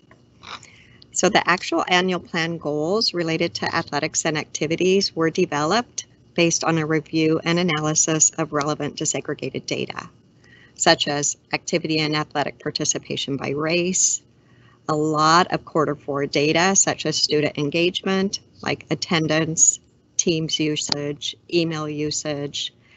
The Q4 social emotional data was really relevant, and the I-grade designations and postseason survey results. A review of the data provided a really clear indication that students identifying as Hispanic and Latinx were underrepresented in athletic and activities programs, and they were also disproportionately represented in student engagement data and I-grade designations. It's really critical that we engage these students in activities and athletics as a very high priority to further develop meaningful connections for these students to the school, to adults, to peers, and we're really vested in promoting a positive student well-being and social emotional wellness for all of our kids. Focusing on these students, similar to what Kelly was saying, does elevate all students as we develop and utilize new strategies to engage our students and increase participation, strengthening overall our school communities. We also had some postseason athletic survey data that revealed a need for a focus on communication from our coaches to our student athletes. And we also recognize there's a need for growth in our communication departmentally. So you'll see some of that noted in there. Engagement of stakeholders is really important, and it'll be key to better understanding their needs and engage them in the collaborative problem solving. For example, if you were to look at the first goal related to athletics and activities and participation of students who self-identify as Hispanic Latinx, staff will need to utilize multiple means to gather information from this underrepresented group and from their families, and then work with them to identify and create opportunities that actually reflect their interests and their passions. And what we currently offer may not be it. Engaging stakeholders in temporary remote and virtual learning will definitely present unique barriers. They'll also provide additional opportunities, such as potentially virtual home visits, accessing the students through their affinity groupings, and working with our community partners. Given we are starting in temporary remote, coupled with the adjustments to the sports seasons, it's critical that the goals reflect opportunities for our students to become and or remain engaged in high interest and or passion areas, and that the opportunities are not reliant, as they were last year, on individual coaches and or activity advisors and their availability. So for athletics, in person, off-season conditioning opportunities will be offered at a similar frequency at each of our comprehensive high schools. Additionally, it's important for the board to know that the district and the coaches labor management group are engaging currently in negotiations for the very purpose of outlining additional coach facilitated opportunities for our student athletes that provide consistency and continuity across the district versus being reliant on the one coach or the school. For activities, opportunities will be offered and facilitated at the building. And we're venturing into offering opportunities district-wide, allowing for inter-building participation. I think that'll be really fun and exciting to try something new and different. Given what we learned in October or during the Q4 related to social emotional learning and wellness, these opportunities are going to be really high priority for us, whether they're facilitated in person or remote. To Sharon for CTE. Thanks, Patty. Can you go to the bottom of page 10, Mike, please? Thank you. So there were some questions and a little bit up because there's, it's kind of on both pages, Mike. So you can just, there you go. There, thank you. So there were a couple of questions, I think, about the rationale for why we are focusing on STEM courses in our CTE program.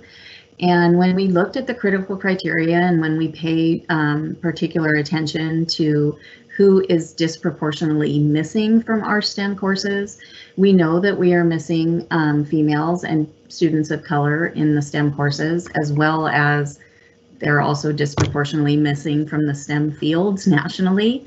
And so our goal is by focusing on exposing our females and our students of color to the many different STEM fields that we have. And you can see there are 7 courses listed there that will be encouraging them to take these STEM courses early on in their career, and then start looking at the different pathways that we have for them to continue on in those fields throughout their high school.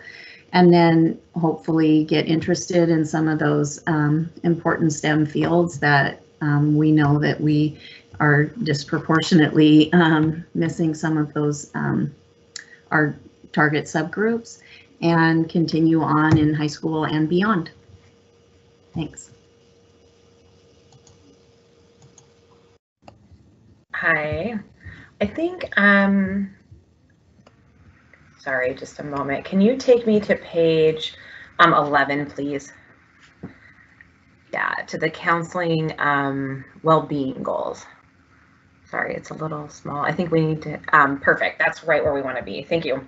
So when I was looking at the questions and the feedback that we got with respect to the mental health goals, I wanted to build off of what Eva and Melissa have already shared about centering not only our overall planning, not only on physical health, but on mental health and social emotional well-being.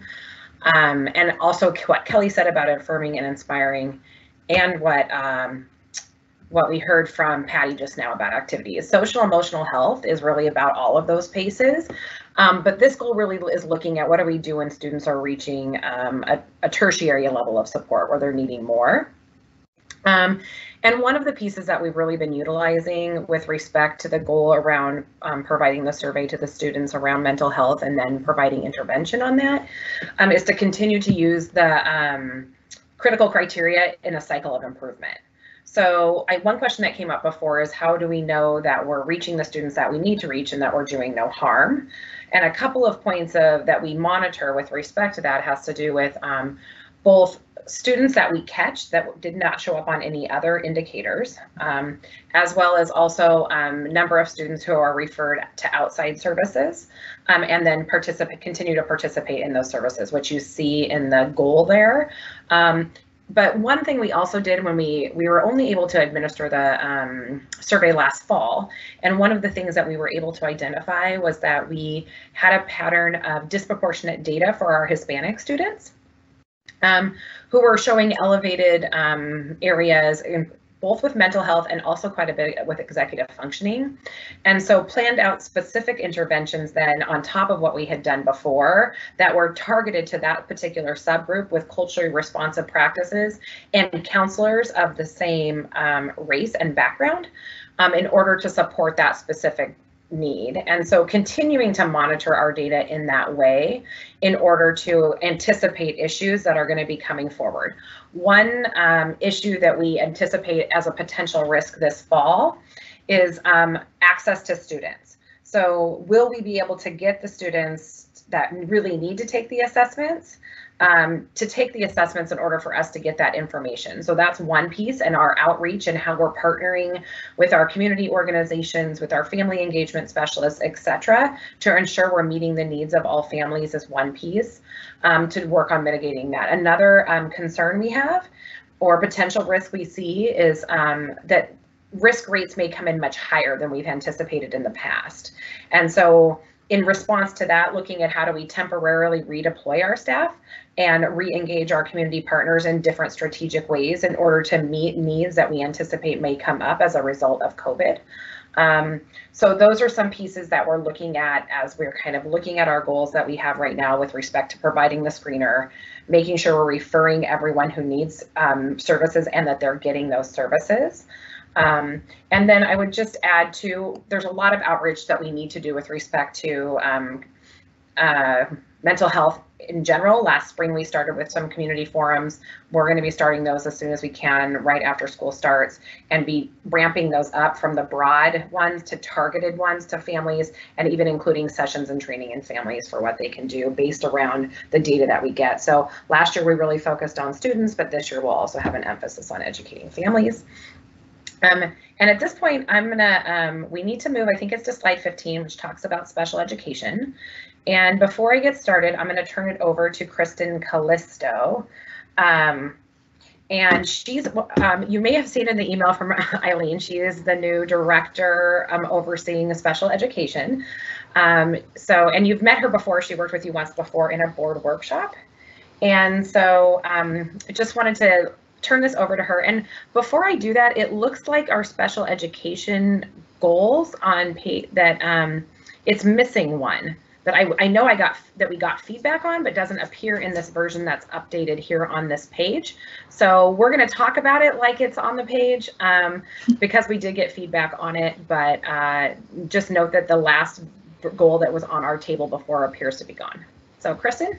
Yep, and Mike, you're going to want to scroll back, I guess, up into direction a little bit, since I guess ours is also split across 2 pages. Alrighty, perfect. Okay, so in the first one, we received a lot of fantastic feedback around accessibility. And so I think some of the point to make around this is the point is well received, and I think that we all actually philosophically believe the same thing. And I was saying to Heather the other day when we were reviewing the feedback that I actually really appreciate that we have a board that I think is really looking with an eye towards quality of the services that students are getting, and not just I think placement or even just consideration. So that's fantastic. The part of the reason why the goal is phrased the way it is that when we were thinking about accessibility, we were thinking really meaningfully about ensuring that the goal that we have is measurable. And some of the aspects around like service quality provision and accessibility get kind of tricky to clearly assess. And I worry a little bit about muddying our metrics if we try to conflate all of that, whereas LRE is an actual measure that we can very cleanly delineate, measure, and assess progress or mastery of.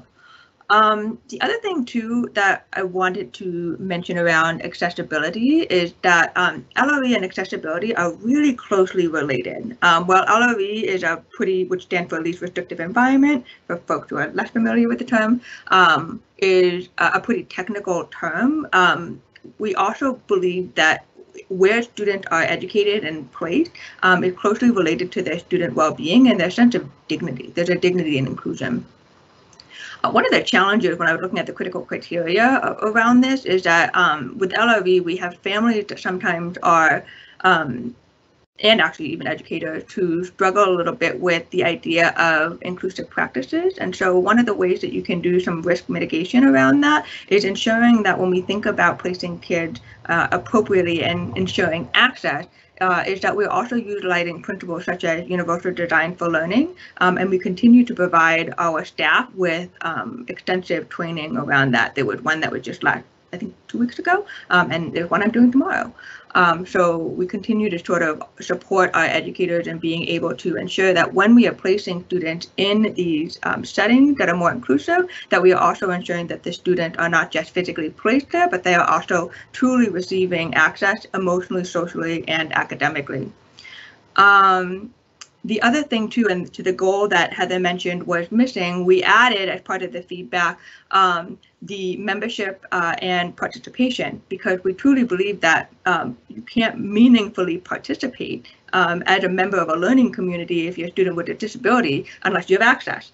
And one of the sort of, I think, advantages and pluses that we're looking forward to is that we anticipate our membership and participation implementation will get an update so that it is more tailored and suited for a remote setting, allowing us to continue to use that metric across both a hybrid setting and a remote setting.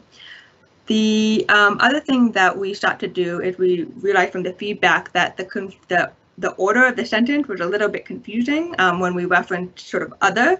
So you'll notice the blue line. We clarified that by shifting that line down because then it makes sense what the other is. But to make it extra clear, we highlighted exactly who the other are, and that would be the other racial student groups. The other feedback that we received some questions about were around the reduction in referral of students for EBD as well as SLD, specific learning disability for Latinx students. And I think we're on the same page that I think it is a known sort of risk that sometimes when you focus on disproportionality, there's a common corrective behavior in practitioners that people try to suppress appropriate referrals, and that's not the case. We don't actually want to disincentivize people from referring students to special education services that really need it. However, what we're finding is, or our hypothesis is, that we have an over-identification in the particular student population due to potentially some implicit biases around English language learners, etc. We also feel that there is more additional training and oversight needed to ensure that staff are using the protocols that we have, such as the ELL matrix, which walk teams through ensuring that it is not a presentation of language acquisition that they're seeing, but actually a disabling condition. So we share, I think, the same mindset in that we don't want to have people see this particular goal and try to react to it by saying, oh, well, now we can't refer these students to special education, but we just want people to be more cognizant and to utilize, I think, racially oriented as well as linguistically oriented tools to ensure that the referrals are appropriate. We also received some feedback about the last goal, which is around the 5 percentage points for reading and math, and the sort of the generalization of that, and whether or not that should be further disaggregated by whether it's racial student populations or some other form of disaggregation. One of the things that's complicated about this is we actually like the goal the way it is written with the 5% general standardized, because you have to also recognize that one unique trait around special education is the individualized nature of it. So while we want all of our students with disability to be making progress towards sort of standard achievement outcomes in reading and math, each child has their own reading and math, and there's like several different types of reading. It could be basic reading, reading fluency, reading comprehension, IEP goals, and we also measure progress toward that, but that doesn't naturally lend itself to aggregating up to a whole in a goal. So that's kind of the reason why we feel like leaving this just at the 5 percentage point makes the most sense.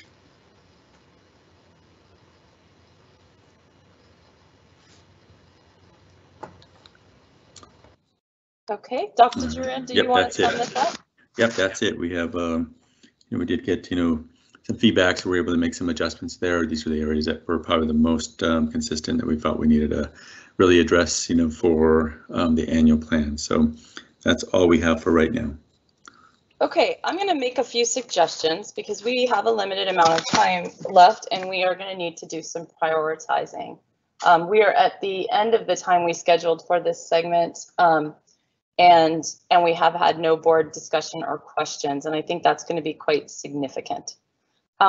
So here is something I'm going to propose to folks and see what you think.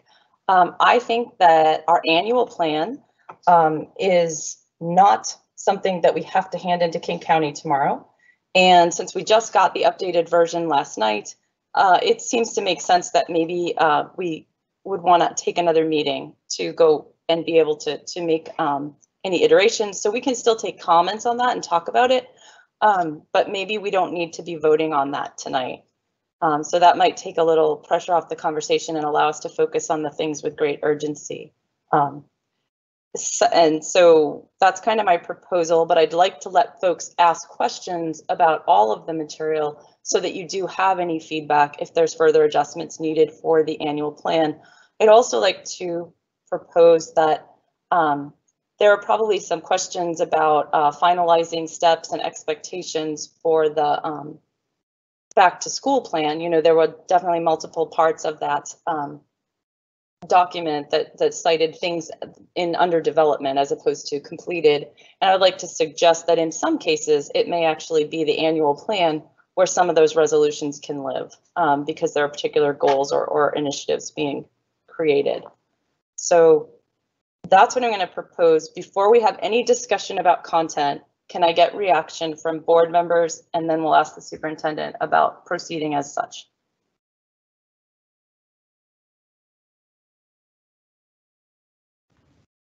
Board, if you have nothing to say, I'm going to assume that you're comfortable with this approach. Francine, your mic's off. What do you have?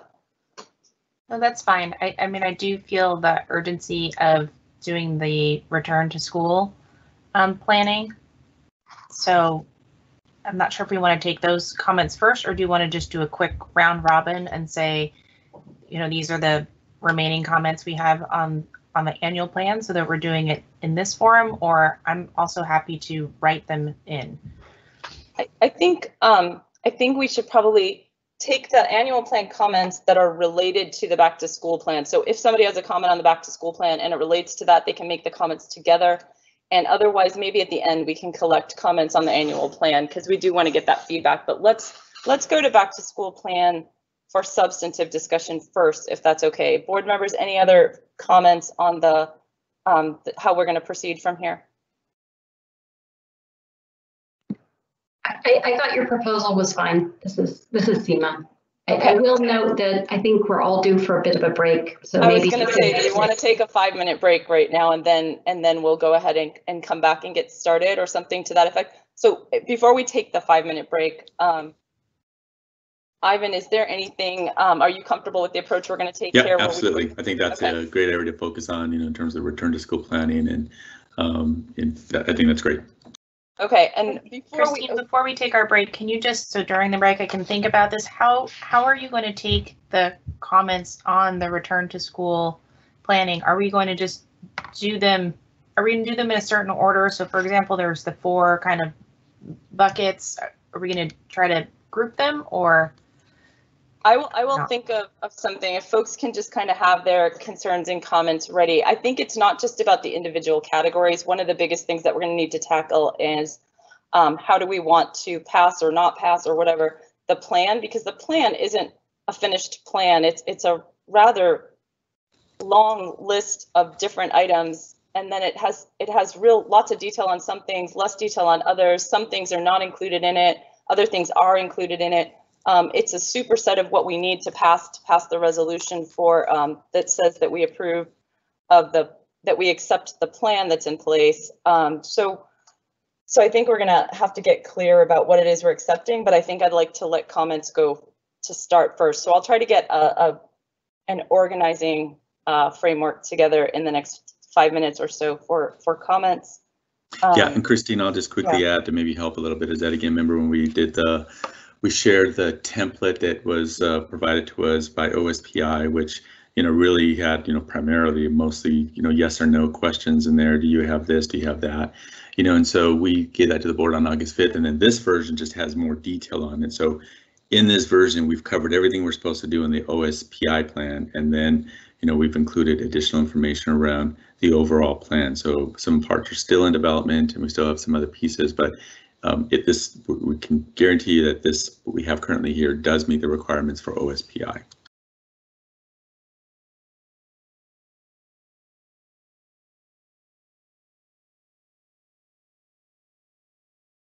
think you're on mute. Yes, it addresses the whether or not we have a plan in progress for each of those areas for sure. Correct. So that's fine. And then just one parting thought as folks go. I do want to point out why we spend time to push back on the goals, because I think it is interesting that there was a comment made towards the end of the presentation about whether or not the measures were muddy and whether or not they were clean measures. And we definitely want to be able to collect data that gives us good information. But more importantly, we want to be able to set goals that drive the right work. So when I think about something like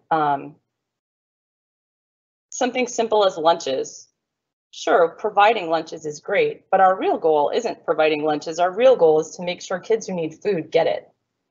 And so when we set goals about providing lunches, we worry about logistics and kitchen production and so forth, and we might benevolently worry about other things, but what we prioritize and feel a sense of urgency around changes depending on what we're setting up as a goal. So when we set up a goal to screen 90% or 100% of 10th graders for needs or counseling needs, that motivates a very different set of actions than if we were to say, we would like to have no surprises on kids in crisis, or ultimately we'd like to have no kids experiencing severe depression, anxiety, and suicidal ideation.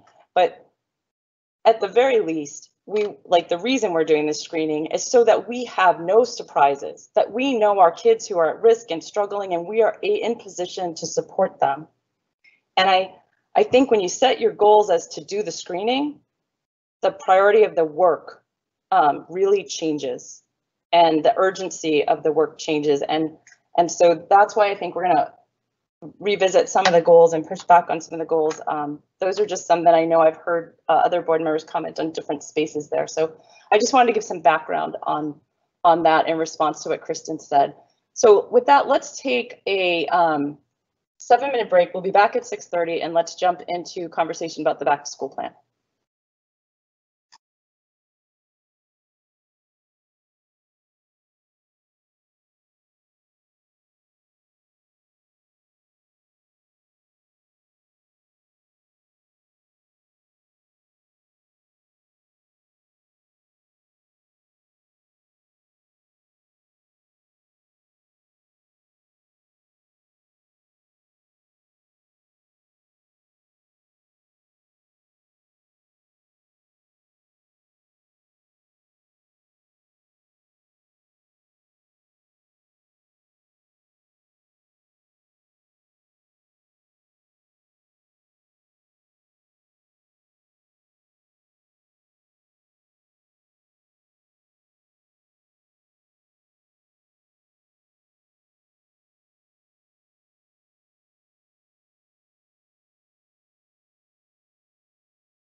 All right, we're gonna get ourselves back to getting started. I'm trying to confirm that everyone is back, but we're gonna start within the next minute or so.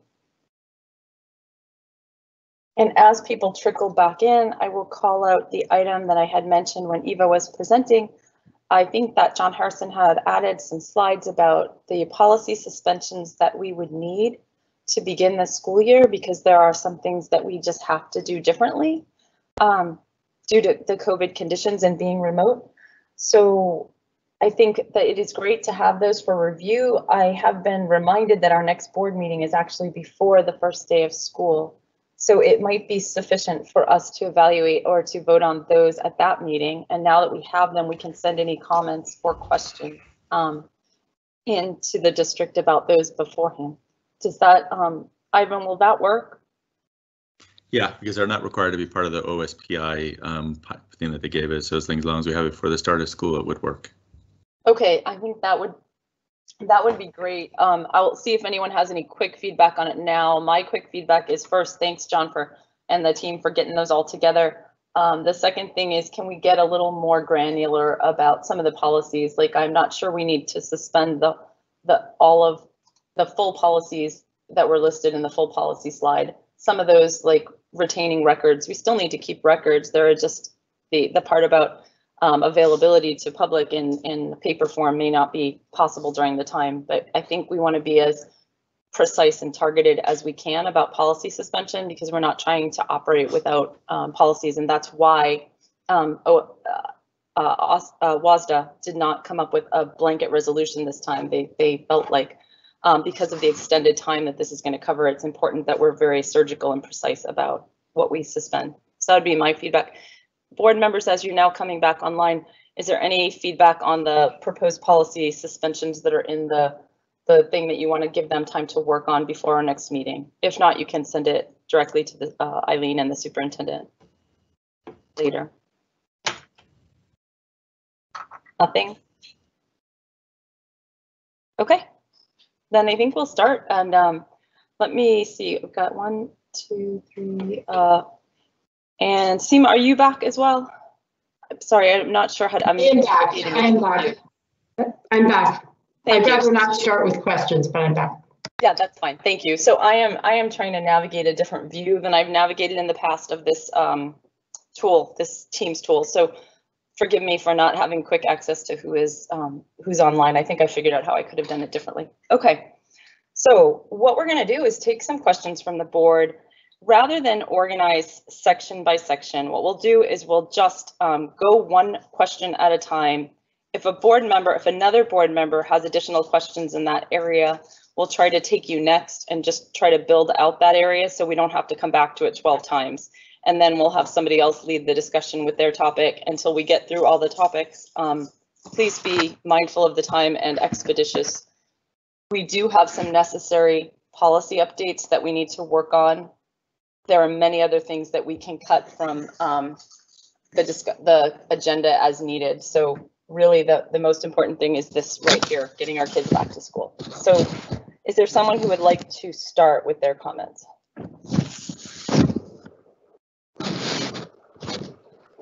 I've got a ton, but I don't want to get started. So Francine, I think you were ready with some. Did you want to put something on the table to get us started? Sure. So I want to clarify. I've got a lot of feedback. Is someone else on mute, maybe? Okay, that's better. So I want to start out by saying I do appreciate all the work that's gone into this. I think in my comments, it would be helpful just to start off with the understanding of there is the OSPI requirements, which are essentially a yes, no. But it sounds like in addition to that, we need to have the more fully fleshed out plan, not only submitted to OSPI, but also posted on our website by tomorrow. And is the idea that it's this particular document, because I would say overall, I don't think the document is ready for posting to our community. I think it has a lot of gaps that may cause further confusion. And so I just would like some, and furthermore, the plan also misses a lot of the areas that I think are of concern to our community around the learning, because the plan is primarily operational. So could we just get some clarification on that, please? Sure. This is Melissa. No, this was meant for you guys. This was not to be necessarily posted on our website. And in fact, the thing that we have to do is the 3-page questionnaire that was attached at the back of our presentation. So if you go to our presentation and look at the questions, that is what they're asking us for, the yes, no's. They're not asking us for a detailed document to post. So that's what we would post on our website as well. When we pass this resolution, the idea is that we're just passing that you're submitting the OSPI yes, no questionnaire, and the copy of that questionnaire is what's posted. That constitutes a plan. Yes, and there's a ton of detail behind these in our in the work products that all the teams put together. But if we would have included them in this document would have been probably well over 150 pages. Just so okay. Part of this could be that we didn't put all the detail in these because of that. So these were and I'll just say that as I've seen and looked at, I was able to see quite a few of the other PSESD districts and you know, some of our neighboring districts. It's just the 3 pages that Melissa, we are still, you know, going to submit, you know, a document that's going to be, you know, similar to what we have here. You know, that's going to be just all the information that's there. But again, as Melissa said, this could end up being, I think I looked at one plan today was 78 pages or something like that. So there are some that are super detailed, but all of them basically we have to do the really basic thing that OSPI requires, which is answer. The majority of those questions are yes, no, and then a couple areas to fill in. Okay, so thank you for that clarification. Francine, I'm going to stop for a second. I don't think it's quite clear to me, because while the OSPI questionnaire is a bunch of yes, no questions, and we could shorten the doc that we submit to them to answer the yes, no questions, the answers to the yes, no questions are predicated on the board having approved the detailed plans of the district. So I think it's much more complex than that. And that's why I think we should just dive right into the discussion, and then we can try to solve logistically how we want to approach it once we decide what issues need to be addressed. Okay, well, so in that case, I would say these are my overall thoughts about the reopening plan, is that there are a lot of the operational pieces, and I see some of the details behind that, and understand that there have been teams working on each of the aspects of it. I think that we need to distill that information down and make sure that it's finalized and understandable, because there's just still a lot of confusion swirling around it. So if we're at the point where it's final, it would be nice to see what is final. I think we have a real opportunity to fundamentally transform education, and I don't see that part as much, but I understand that may not be what's required by OSPI, and yet it's the part that is fundamental, right? Students are at the center. How do we make sure their learning and well-being is supported during this time? And so the ultimate plan I would like to see that centered, and then everything's built around it. The document that we have in front of us doesn't even make clear, for example, that we have a BSD virtual, and then there's hybrid learning that's starting temporary remote. It just says we're starting temporary remote. And then further down it says, oh, it's kind of the same as virtual. So the clarity is not in this document. And so I would just suggest that we start with the students and what's important there.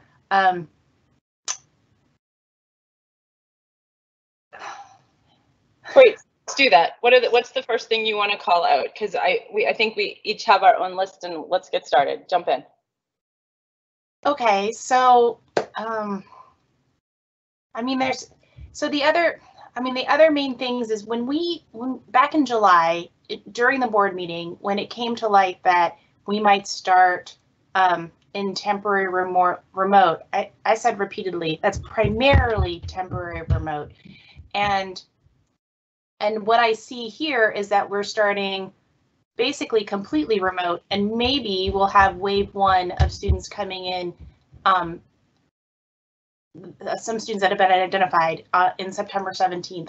And I would really like to say that if our commitment is to making sure that learners get off to a good start, that's reflected in the document or in our plan. If it's not this particular document, that's where the confusion is more. So I would really like to see that we are offering, for example, any first grader that wants to come in on the first day of school, that they are brought in and got off to a good start, and we have them for a couple of days. And then we repeat that for kindergartners. And not only does that show that this process works, and we are already doing that for young students in childcare, so we have a model that works.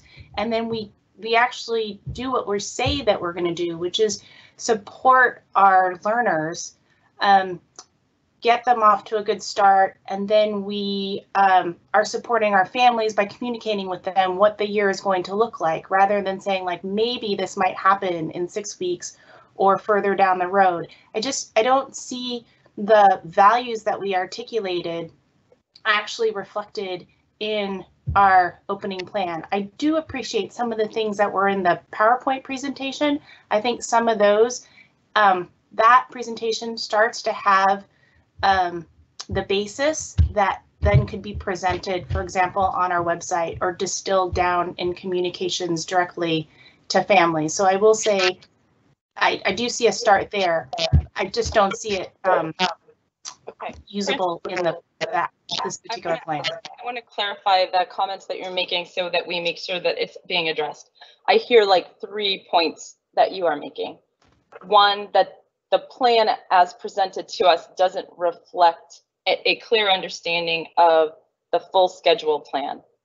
2, I hear a concern that the full schedule plan does not include any plans to, in the first part of school, in the entry, the first few weeks, to get first graders or early elementary kids on site.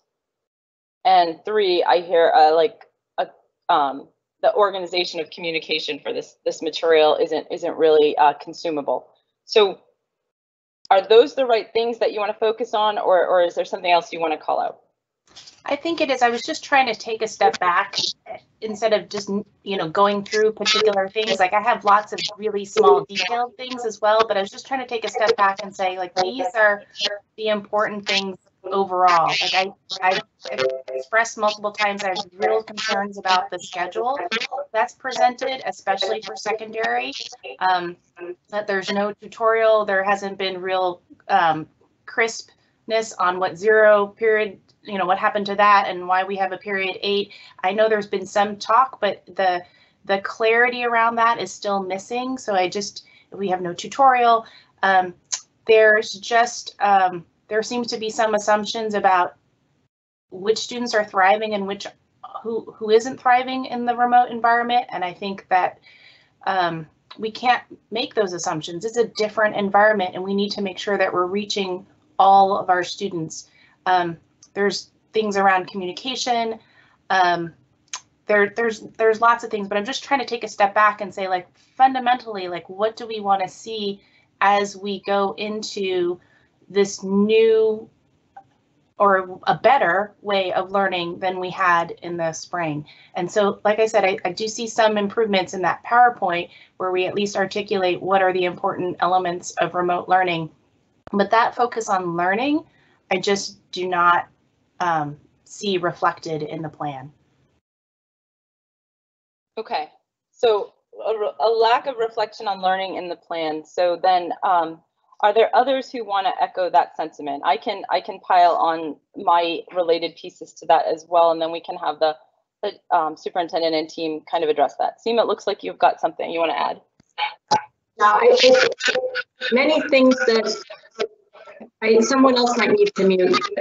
Maybe it's just the audio today, but many things Francine said, I would say I echo. The one thing I wanted to also ask is, I think at one of the prior meetings this summer, I had asked regarding even older grades, such as high school or middle school, which I think is obviously distinct from the learning capacity for online for that age. But I had asked, and I think Patty at the time said, that's interesting, we're exploring it. I was just wondering if it was still on the table. Knowing that unlike the spring, where kids had already formed a relationship with their teachers, with each other, have you thought about or created a kind of provisional thinking about how we could kick off the school year with a level of in-person contact so that there could be some foundation in a relationship? So that was one question. The other question I had was, I thought it was valuable to hear Eva talk about sort of some of the takeaways and best practices from what has been learned from the spring in terms of teaching, in terms of grade level capacity, for example, limited or very little capacity to have your whole day attached to the device if you're younger. What I'd like to understand is how we thread that through the teaching to ensure that, or to have a sense of continuity, not in how you have to teach, but just some baseline principles for the teachers and to know whether they're going to adhere to them. For example, we don't want kids of a certain grade primarily learning, sitting in front of their device for more than X hours. Like, these are kind of our high level goals. How will we how will we share that? How will we ensure that teachers are following that? And I say that because I heard that there was just wide variability in the experience from teacher to teacher in the spring. I heard that mainly, honestly, around the feedback loop I had with middle and high school. But I'd like to just know how we can get not the exact same teaching, but a level of sort of practice that is new for everyone, but porting in those new learnings from the spring. Okay, let's keep taking the rest of the board questions in this space of learning and instruction. Carolyn, it looks like you have put your video on. Does that mean you're ready with a question? I couldn't find the hand raise button, so I don't know, maybe it left, context dependent or something. Yeah, so my questions around the learning were around this professional development, which I guess is OSPI question number 27. There's a good list of things that are going to be or have been in the professional development, but I was wondering if there was going to be something more about online pedagogy specifically, like how to make the most of the online environment, like some kind of a professional development that would kind of distill out some of the techniques that have really worked for some of our teachers. And then also I was intrigued by the learning standards document, OSPI question number 20. It says that BSD is going to publish this learning standards, and I'm wondering, who are they publishing it to? Is that to all the teachers? Is that anything that parents could look at in the sense that wanting to know the targets that their kids are going to be trying to meet this year in their various subjects? Because they're going to be helping along from home. And I remember years ago, math standards were published, and I found it very helpful as a parent. Maybe not everyone would, but you're going to be co-teaching. Additionally, educators have identified lessons, they say, for the major work and to reduce the required lessons. So that sounds good. And how are those? Are they just like on the website someplace, or can those be part of some kind of professional development, or those be emphasized? Or I guess I just want to be reassured that we're really working on the online pedagogy. Okay, thanks, Carolyn. Erica, do you want to add any questions about learning and instruction at this time? No, mine is more about the plan. It's more about the operations on the plan and returning to hybrid. So if you want me to wait on that. Yeah, let's hold on that. All right, I'm going to throw my instructional questions in here, and then if Francine had any additional ones, we'll let her add, and then we'll get some answers. So instructionally, I think that for me, the sections on special education, first of all, the section itself is sort of mislabeled, and it really is just about the groups that we're going to bring back in waves, earlier waves, and for in-presence learning. So it's not really a comprehensive look at a plan for special education. And I wanted to know what our commitments and plans were for all students receiving special education services, whether they were IEPs or 504s, and how we were going to ensure that those kids were being served in this environment in a really intentional, methodical way. I think Heather had given us some information in the past about redoing their plans, but I don't remember the timeline or anything. So that was sort of missing for me. The second is the waves of students coming back didn't include anything about K through 2 students, but I know that we're trying to get our K through 2 students back earlier, and so I was surprised that they weren't back, weren't in that part of the report. The assessment section references a lot of diagnostics and other types of testing, but it doesn't have comprehensive clarity about how we're approaching assessment for all levels and courses. The high school schedule has no daily tutorials, so there are spans of 2 to 3 days where kids can't contact their teacher if they have questions or issues. And if we have this plan about having more makeups and retakes, I don't know how the current schedule is going to accommodate that part of learning. The grading piece, I realize there are issues, but the way we're outlining it sounds like it's a thing that's been done. It sets up like a new scale for grading that we're going to start implementing before we've even engaged with our community about it. Like, I love the fact that our teachers were meeting this summer and really going after some grading stuff, but I am very concerned that we don't have stakeholder engagement in redefining that. We have a laundry list of professional development topics that we need to work on with teachers. So expecting them to have high fidelity implementation of a whole new approach to grading in this time frame that does no harm to kids, it doesn't seem quite right. And I think there were missed opportunities in the grading to take on some of the practices that actually demonstrated greater equity of results to students, and also elevated students who have traditionally been marginalized in their own self-concepts of learning and made them more successful learners. There's research in the book that the teachers were using to guide them about not using zeros and having a floor for grading that just weren't even considered, and I was worried about the grading approach overall. So those are some of the things, and then the final thing for me is for the elementary education.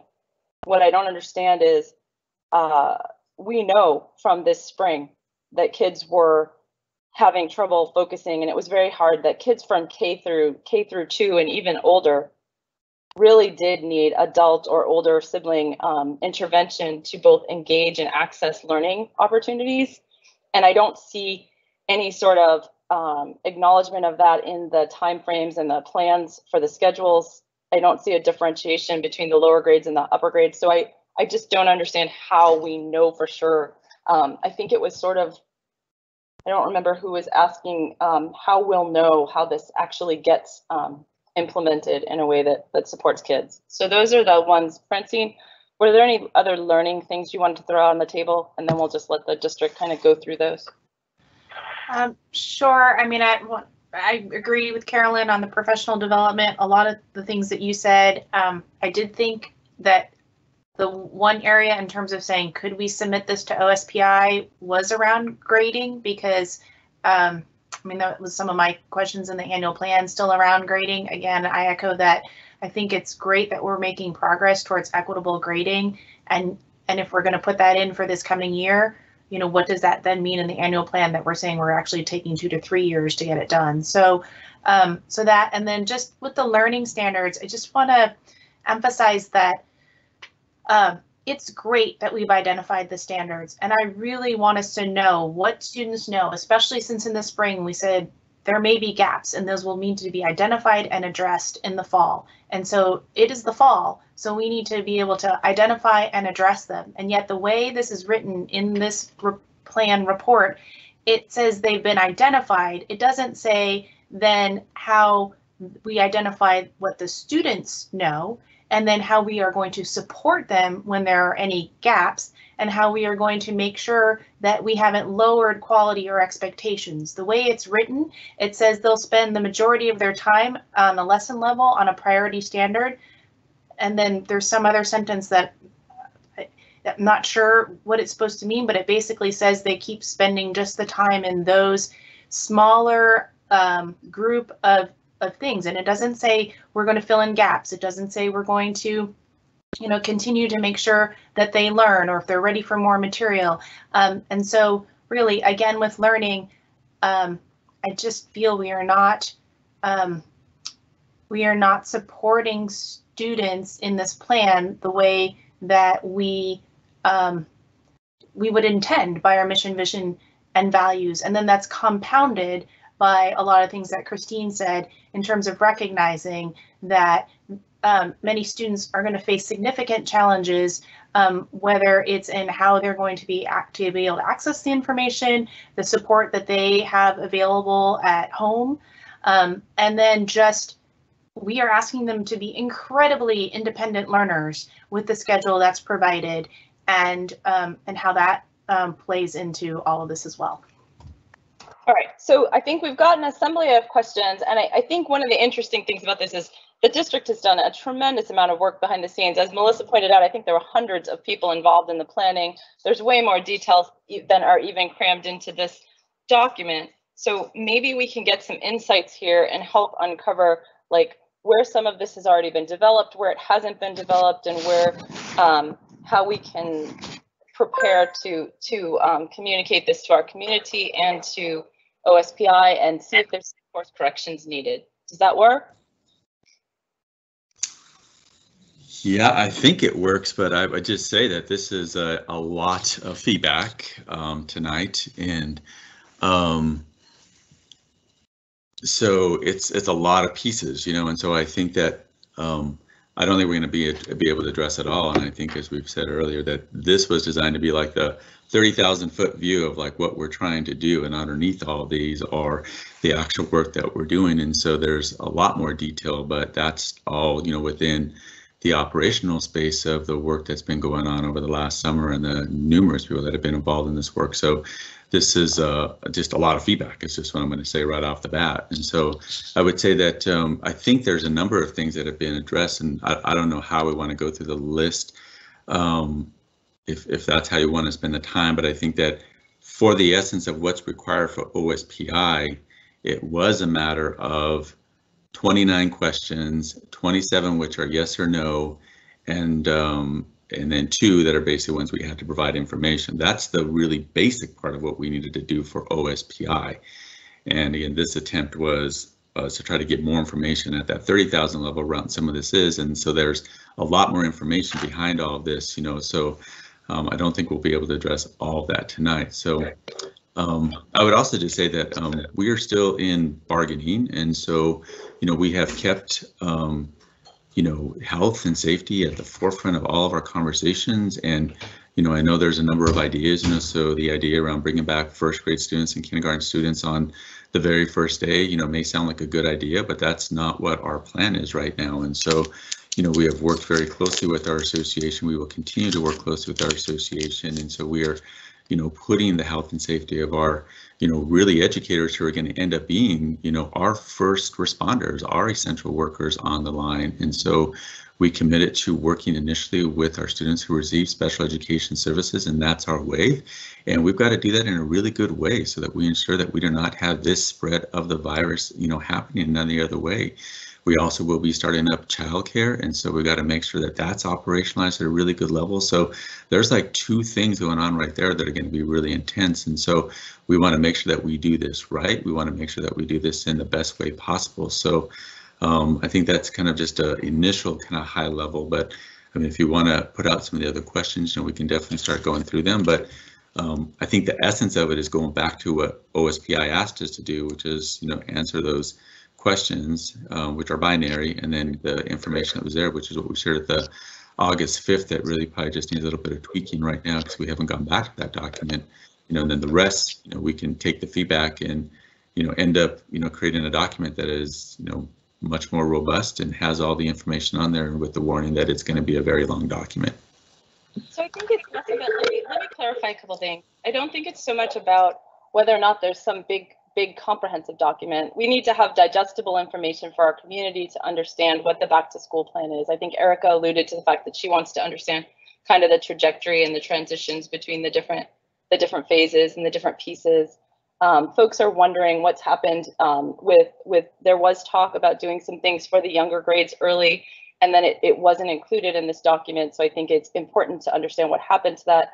The questions that I asked are primarily, what are the plans for, because they're not in here, and how are we reflecting the needs? And I think one of the things Francine pointed out that's not in this doc, to the extent that community and board want to understand, is the learning process and how we're tending to some of those things. So this is our last board meeting really before school starts. We have the one on September 1st, but certainly that's not a time to give any feedback or to dig into the plan going forward, so that there's clear understanding across the community about what that is. So this is the time to do it, because, and also when we do the sign off for OSPI, it is about signing off that this plan that is put together will reflect all of those things. So this may be background and supporting information, but the information itself is critical in this time frame. So I think it's worth at least a little bit of digging in. So do you want to try to take it sort of at a high level on how these things are getting taken care of and where the open questions still lie, so that we have a clear understanding?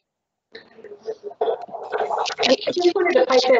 Ivan made one statement, and Ivan, I just wanted to ask you. You said you made a distinction between. I think you were calling things operational, and I think you know, in the interest of time, which I realize a lot of questions were kind of enumerated across multiple things, but I think if you're even to address, like, at least from my standpoint, if you're even to address some of the kinds of things that we get asked and are expected to know, and so we need to know, what do we, you know, there are clearly takeaways of learning that happened from the spring. We don't, like, I don't even quite know how will we take those? How can we ensure that those are communicated through the channel professional development, but also how will we know they're implemented with the level of fidelity that we need? So if we learned, for example, for a certain grade, that certain practices are the optimal ones, right now I don't have clarity. And so I think that isn't for me operational. That's very much instructional quality of education. So that would seem like a natural thing for us to learn. And so I wonder if operational, to all the questions that fall in your mind in that bucket, could we at least address the core ones that have to do quality of instruction? Yeah, and that's what I mean by operational, that there's plans underneath all these different sections that are here. So we can, definitely bring those into this plan and then be able to share that with the board so people have a deeper understanding around what those specific areas are. Because again, we have the information, we just did not include it in this because we set this up to be that 30,000 view around what's going to happen. So the answer to your question, Seema, is yes, we can do that. Thank you. All right. And also just say, like, even with the whole learning and all those other instructional pieces, again, this kind of goes back to, we could go through some of these pieces, but we spent extensive time even talking about the understanding of UDL, so that we can, universal design for learning, so that, our building leadership teams have a really clear understanding of that. And throughout Leadership Institute, all that was modeled around what you do to put these practices into place. And throughout those 4 days, it was definitely an experiment for us to go through and actually model what classroom learning could look like for our school leaders and building leaders that represent our educators. And so that's the work that we were, really trying to model the way. So that's going to be representative, which is what you see in some of the PD that's in there listed. So we can tackle some of that now. I guess we can just, if you want to put out another question out, Eva, and then or Christine, and then we can start going through them. I wonder if it would help if we started with having Sharon share the professional development plan that we're launching next week. It's next week for 3 days with our teachers at all grade levels, and it's pretty extensive, and that might help. It shows that we're offering that we're providing professional development around the assessment tools, around the remote learning tools, around content, around social emotional learning. There's a lot in there, and this is just the launch piece. There's more professional development throughout the year, but we have these 3 days where we can launch these topics with our teachers. And for many of them, they don't need all of these, but they need some. And so I think, Sharon, are you on? professional? Yeah, I have it projected right now. I'm happy to share the PD plan. I also have the standards guide all ready to go. In fact, the standards guide is already uploaded on the website in the master OneNotes. And I just shared the PD plan and the learning standards and the links to the website to all board directors by email. So you have the detailed plans as well. Yeah, go ahead, Sharon. Okay, so next week we are offering several sessions for 4 days. This is the plan for our elementary educators, and I will just share, you can see that these are all of the different adaptive software programs that are going to be helping us monitor student progress. The teams as an LMS will happen in building-based groups. Actually, I want to share with you the secondary version because I think it has a better scope of what some of the general sessions are. So we'll be, to your point, I think Francine and Christine, what you were at, well, what everyone was asking about is what did we learn from last year? So we have had a team working all through the end of July and all through July and the beginning of August on what did we learn from some of the best practices from some of our educators last year, and also from best practices. We've been doing lots of research from, you know, around the country about what really worked and what's supportive and helpful for kids. So we'll be offering these 3-hour sessions several times next week around how we're going to use the Teams as our LMS, and then also what are the best practices for instruction and lesson design. And we have a whole instructional model that we have designed based off the 3 CASEL practices and some of Zaretta Hammond's culturally responsive teaching and learning practices. And we'll be sharing those next week. And then we also will have kind of this is sort of 101, then we'll have a 102 session offered during the professional learning days in the building. And then we've built in time through the whole month of September and the first couple of weeks of October to also continue to provide some of the embedded PD so that when educators get back their data around their students from all of the different universal screeners we're doing, we can help support them in now what? Okay, now we know where some of the holes are. So now what are we doing to help fill some of those holes? What can you be doing with some of the students? We'll also be using non-classroom based folks to help support some of the professional learning. Some of the supports for kids, kids that got the standards, kids that didn't get them, and what kinds of help they will need. So that's the professional learning plan. I won't go into all of the details, but you can see there's quite a robust list of offerings throughout the whole week, depending on what your role is. And then the other thing I wanted to share here is, I think Francine, you asked, or maybe it was Carolyn asked, will folks be able to see these standards? And the answer to that is yes. This is a similar document that we created last spring, but these have the learning standards for the whole year. And we are focusing on grade level standards this year. We are expecting our students to reach grade level standards in each of the courses throughout this whole year. While we have worked really closely with and provided some of the guidance about how we chose, which is the major work of the grade level, through Achieve the Core, which is a national organization for our ELA and math. We have done that, though, in all of our different subject areas, as you can see, around what are the priority major work of the grade level standards so that kids will be ready for the next year. It is to say that we have had to not focus on doing as many of the lessons that we normally would, but we're going to ensure that kids are getting what they need to be successful for the next course that they're in. So happy to take further questions about these 3 documents, and I would invite you to come to some of those sessions next week. You're welcome to come and sign up on Teams and It's all going to be done remotely. We'll be recording it, so if folks can't come, they can at least watch it at their leisure. So that's a little bit about some of what we've been working on with the PD and the instructional model. Thank you, Sharon. That's helpful. Yeah. So I'm wondering, in looking at the sort of space we're in, I think we're trying to do two things simultaneously. We're trying to, one, take care of this requirement to pass for OSPI.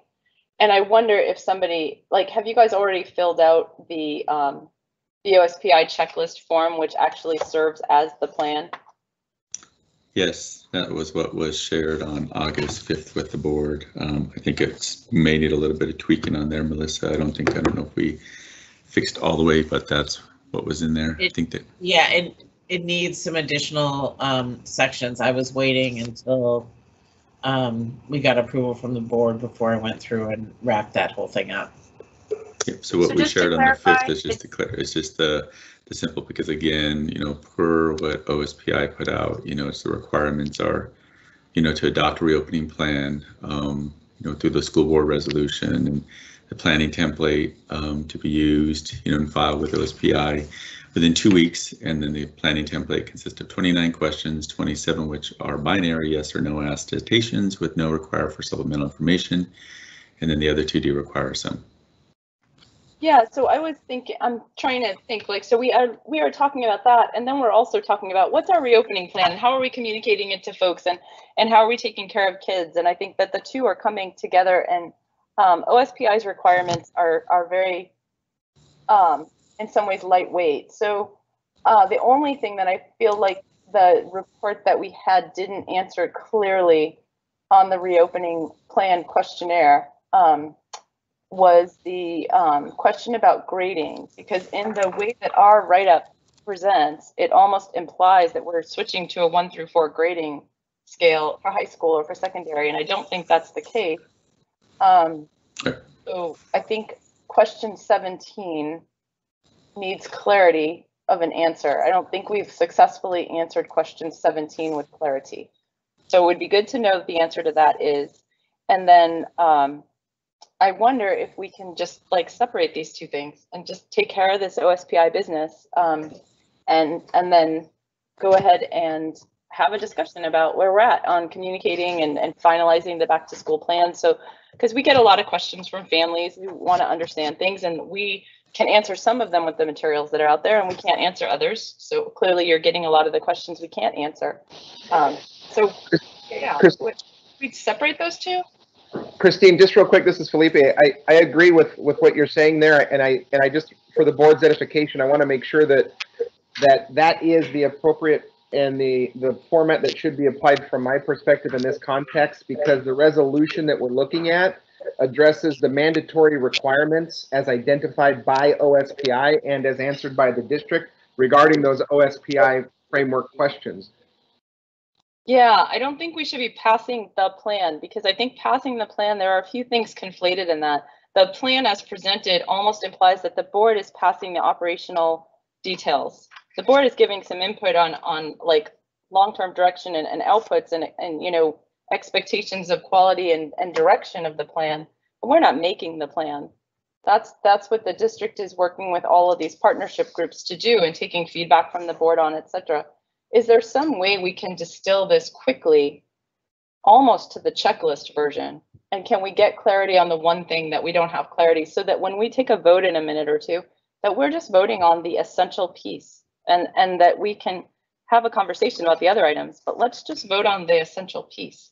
I think if we go back to that August 5th document, there's obviously some things that need to be added in there, but if we looked at those and look at what's in this current version, those pieces are answered in this current version. So then that document would end up being complete. I'm sorry, but the August, so are we talking about the August 5th version or this version? Because the August 5th version and this version, even with the same sections, have different things in them, right? Because I think the planning groups, updated their thinking on some things. So I think we need real clarity on it, which is why I tried to start in the beginning. If we are just approving the 29 questions, which are basically all yes, and then you know, that we've identified our health officer, that's one thing. It just, to me, that doesn't seem like that's a plan. That's a checklist. And it does say that we need to post a plan. But if the interpretation is the plan is that we just post the yes, no thing, that is different than posting what I consider a plan, which is what's presented to us here. Yep. And so for clarity, so what we gave on August 5th was the current version at that time, and it has not been updated, so it's not reflective of what's here tonight. So we would have to go back to that August 5th document and update it. So that's something that would have to do, but all those parts from August 5th are included in today's reports. What's required is for us to answer those 29 questions from OSPI, and my understanding is that is what they consider the plan. As I've looked at the other, plans that are coming in from other parts of the other districts, they range anywhere from, like I said, just the actual three pages, to upwards of 77 pages, that some have having, a lot of detail, which is what our plan will eventually end up having. So I think the goal is for our detailed plan to be formed in a consumable way, and whether or not that's a singular document that's published somewhere, or if that's rolled out in pieces with a summary document somewhere, that's just good communication. Like, we need to be clear to our families what the plan is and where we're going. For this requirement, I actually think trying to do something in between a complete comprehensive plan and the requirements is getting us into a really murky space of trying to approve unfinished details that aren't necessarily in the board's purview to be approving. And I think it's just getting messy. So as I said, there is one question I don't think that is clearly answered. And I'm wondering if we can get a bare bones version of the requirements to pass. I think that the August 5th thing, that is August 5th, the date that you're referring to, that document is also something in between where it starts to flesh out details of some plans. It maps more closely with the questions, I think, by number. Right? Exactly. But I wonder we would have to go back and update that document. But I'm not sure we need to update that document, because that document is already bigger. Like, do we need anything more than the OSPI checkboxes completed for what we're going to approve right now? No, in fact, for OSPI itself, we need to go through the check boxes, and then there are a few questions where when you answer yes, you have to put in some additional information. Okay. So let me check in here with the other board members. Would folks prefer to vote on and approve the plan that was presented to us as presented with, if there's a slight modification or update that you want made clear in it? Do you want to see if we can get down to a bare bones piece? What would you like to do? What would make you feel like we're approving the right thing and we're giving a transparent understanding of what it is we've approved and signed off on? Seema, Francine, Carolyn, Erica.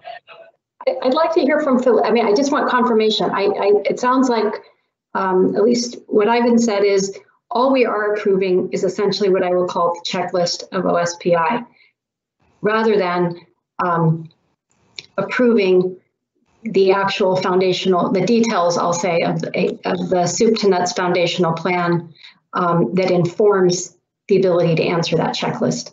And if that's true, then I'm fine with, I would prefer to vote on the actual checklist, which is the actual requirement, if I understand that requirement correctly, and not approve something that I think our questions reflect we still have questions about. Felipe can weigh in, and I do think I'm not sure, but I have to double check. I'm not on the right screen right now, but the resolution actually has all that information in there.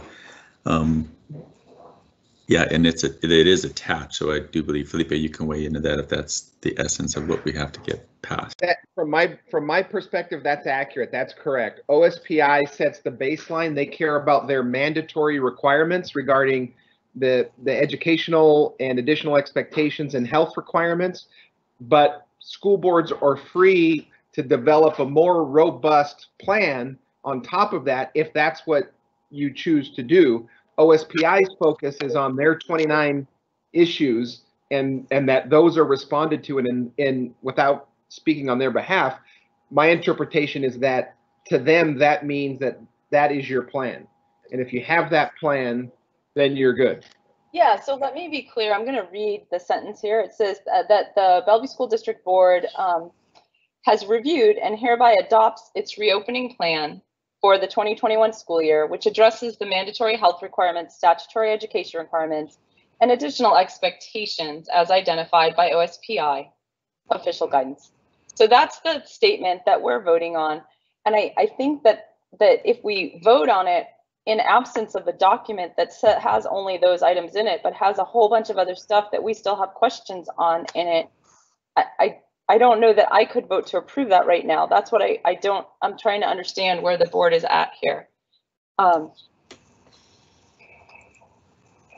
Carolyn, Erica, yeah, it seems like we put out a lot of what we thought were the first part of our questions on the two pieces in this language are mandatory health requirements and statutory education requirements, and then additional expectations. So we talked a bit about statutory education requirements. I was very interested and encouraged by the documents that we just got access to, or we had access to and I didn't know it, about the standards and the distillation and what was actually going on by grade level. So I've been clicking around in that. And so I feel like I have some sense that we have a handle on that, but we didn't get a chance to talk about the health requirements at all yet.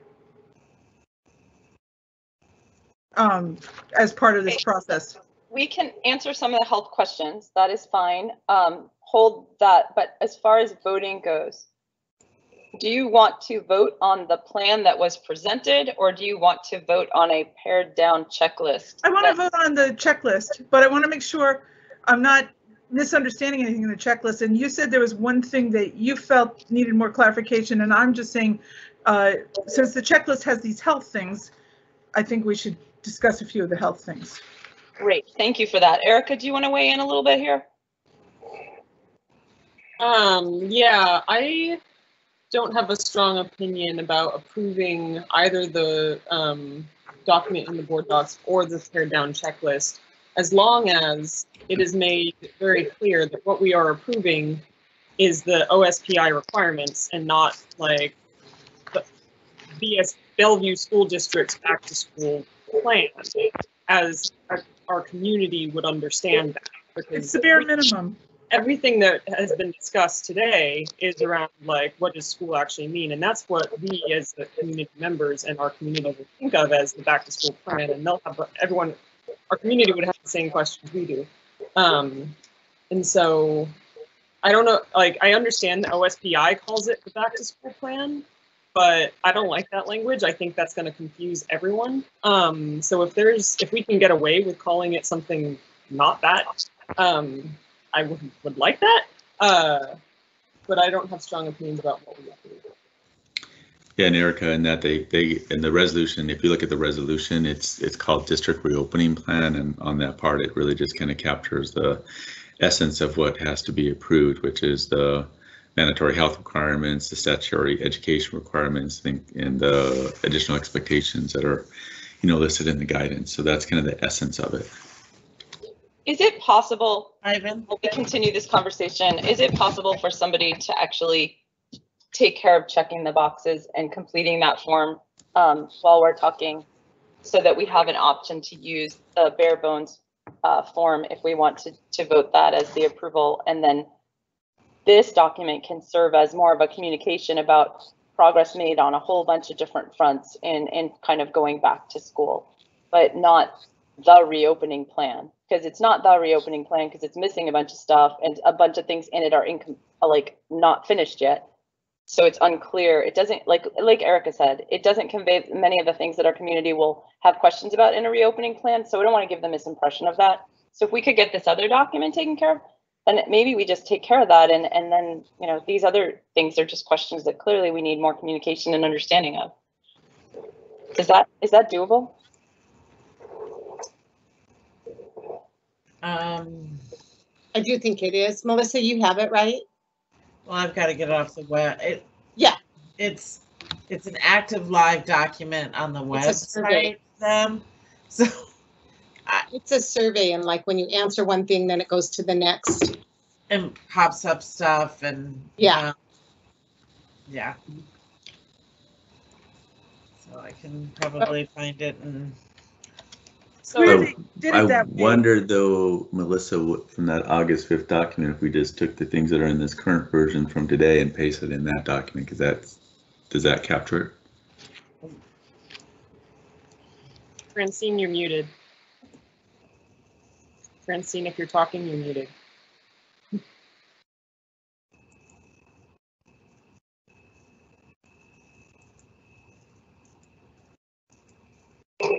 Francine, did you?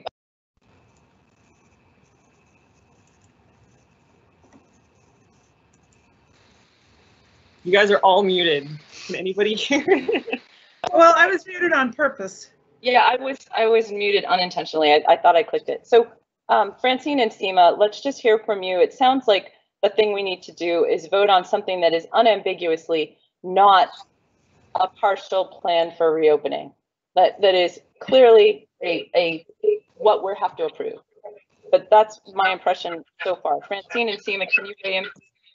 Yes, I'm not sure when I muted, but I would be in favor of voting for the voting on the pared down OSPI requirements at this point, because it's with the caveat that I expect that we will have our full reopening plan, but our full reopening plan for Bellevue, our expectations are that it encompasses more, including the learning. And then there are some details still within that have been presented today that I think we're going to perhaps delve into with the health that we may have concerns around. I think we need to do the grading is the number one thing, but then a little bit with that is this schedule. I do have concerns about the schedule, and it does say that the schedule, please provide a sample schedule. So I'm okay in the sense that it's a sample one and not necessarily the final and only schedule. It's just to indicate that the statutory requirements of the hours will be met. So I could be okay with that. And then further in the resolution, it does say that we recognize things are mutable. And so this is the part where we're already, it's already being changed and updated and addressed, but not the yes, no portions, because we still have that, but some of those details are being addressed. And I will say that a few days ago, I was very concerned because I was not sure how we would meet and have everything complete by today. But then as I looked at all of the questions and the resolution, I decided that it was on that bare level. Okay, and then we still have 2 weeks, which is kind of a lifetime in COVID time, to really make sure that we are supporting our students, making sure our educators feel supported and ready and able to start this school year as strong as possible given these circumstances. All right. Seema, can you just weigh in on where we're at here and make sure that we're all on the same page, and then we'll get a course. I don't have a whole lot more to say. I mean, I think that it feels that everybody is converging around the notion that we should distill to what is required for OSPI and address that through a resolution, but not give our community or the district or ourselves the misimpression that we're doing anything beyond that. And as I thought Francine said, well, 2 weeks is a long time in COVID, and that will enable us to continue to work, allow the district to show us what they've done, and we can hopefully land on something. But I also realize that they have an interest and desire to nail this down. So I'm mindful that they want to close out. I think we just have too many questions to get that all done tonight and potentially miss our deadline. So all right, great. Then I'm going to propose the following and see what Ivan and Melissa and Eva and folks say. I would propose that we, there's only one thing that I can see on the remaining agenda that we have that can't wait. We have an update on the equity and accountability plan, but we didn't have the full report to present tonight anyway. So in short, the good news on that is we've got some traction in multiple areas with results for students, and most importantly, in the area of just making it part of the fabric of our district equity. So great news, but we'll go through that at another meeting. It is super important, but we don't want to rush it here. And then the rest of this meeting, it looks like the second reading for the threat assessment is what we have to cover tonight. I think everything else can be put off.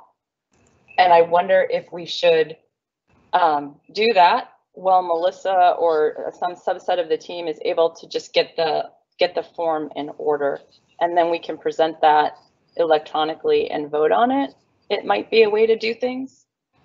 Ivan, team, is that doable? Does that get this focused quickly? Yeah, I have to check in with our team. Melissa, I don't know if it's something you're going to be able to do and if it's going to be able to come out in a. No, I've already started. Okay, so yeah, we'll be able to get it done. Okay. It's doable. We can do it. That is awesome. I think that one of the things that's unfortunate in the way this discussion went down, and I do want to call it out explicitly, is that it really almost makes us not recognize the depth of work and the amount of thought that has already gone into the reopening plan. And there are some incomplete elements, and the document doesn't necessarily reflect the extent and the every key point of the plan. So I think this helps us to get in a place where we can focus on approving what we need to and recognize that there's an awful lot of stuff in place, and now we're waiting for the details to be finalized and communicated, and everyone is waiting with bated breath. And so we're all excited to see them, and we all do appreciate the enormous amount of work and consideration that's been put into forming this back to school plan. So I think we wanted to celebrate that it was quite done, but it's not quite there because we know it's not. Everyone's still working. So we'll just get that communication out over time. So thank you for all of the work in this space. Let's go ahead and jump into the second reading of the threat assessment, and then we'll see where things are at and go from there. Melissa, I think your mic is on, or Eva, I'm not sure. Wow. So wait, what just happened? We're not going to vote on the plan for the OSPI, or that's due tomorrow? We have to get it together, Carolyn, before you can vote on it. So Melissa's going to try to get it together now. So I just reviewed the older document, and that one sure makes a lot more sense, where it's just where it's easier to understand, where it's just lists the OSPI questions and the answers.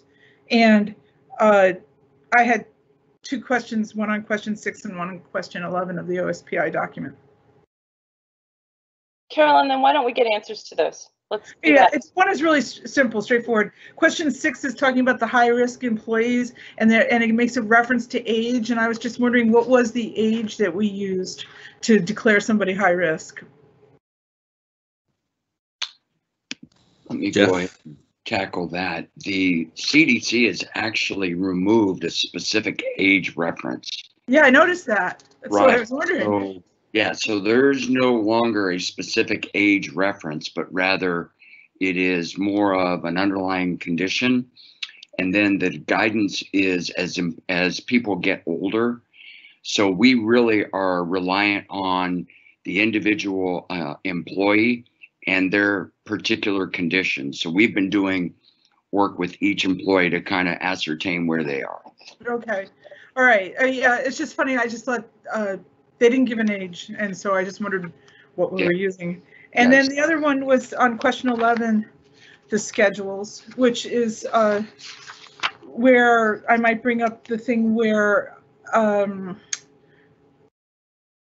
my understanding is that it's very, very important in this disease to limit the contacts between individuals as much as possible.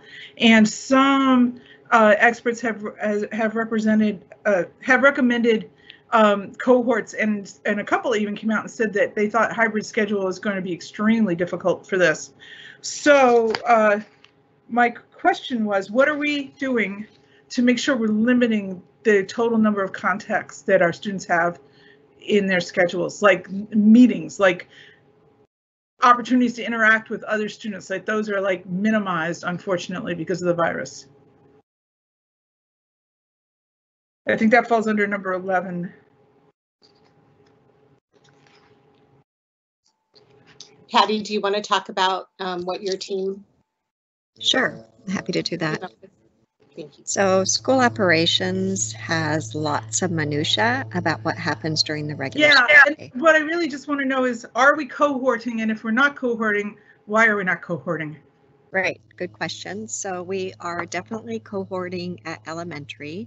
We are partial cohorting at middle school. And it is nearly impossible to cohort at secondary, at high school.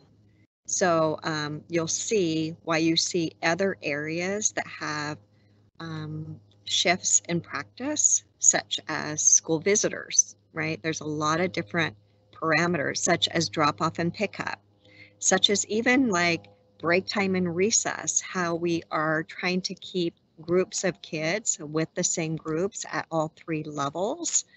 And that is our best attempt at cohorting. We've reviewed lots of different plans and lots of different research, and we are above what others are doing in our proposed plan related to cohorting. Okay, it still scares me because, you know, the virus is the virus, the biology is the biology. Patty, can you say just a little bit more about what it means that you've reviewed and we're above what others are doing? Just to be clear, because I think that's a question we get from a lot of folks, and it would be helpful to just understand what that means. Happy to do that. So I'll give you an example. Like if you were at an elementary school, we've actually outlined what an elementary school day would look like. And we've done it by cohorting classes of kids throughout the day. So when you arrive, that group of kids lines up in the same place each day, so they're not interacting with other groups of kids, and they line up at different areas. When you actually go to lunch, we have designated times. We've broadened the number of lunches at elementary, and you have different times that they go, but you're with the same cohort of kids. When you then break at recess, you're with the same cohort of kids, so there's less contacts overall of the entire elementary school because you're with a smaller cohort of kids throughout the day. And that continues as much as possible through the thread. So at middle school, for example, as much as possible when we've been doing the scheduling, we're actually trying to cohort kids in core content areas together to limit the number of contacts. You'll see in our visitor policy, we are really operating more of a lockout process, so we don't have other people coming in that then are additional contacts for our kids for potential exposure. So those are some examples of that.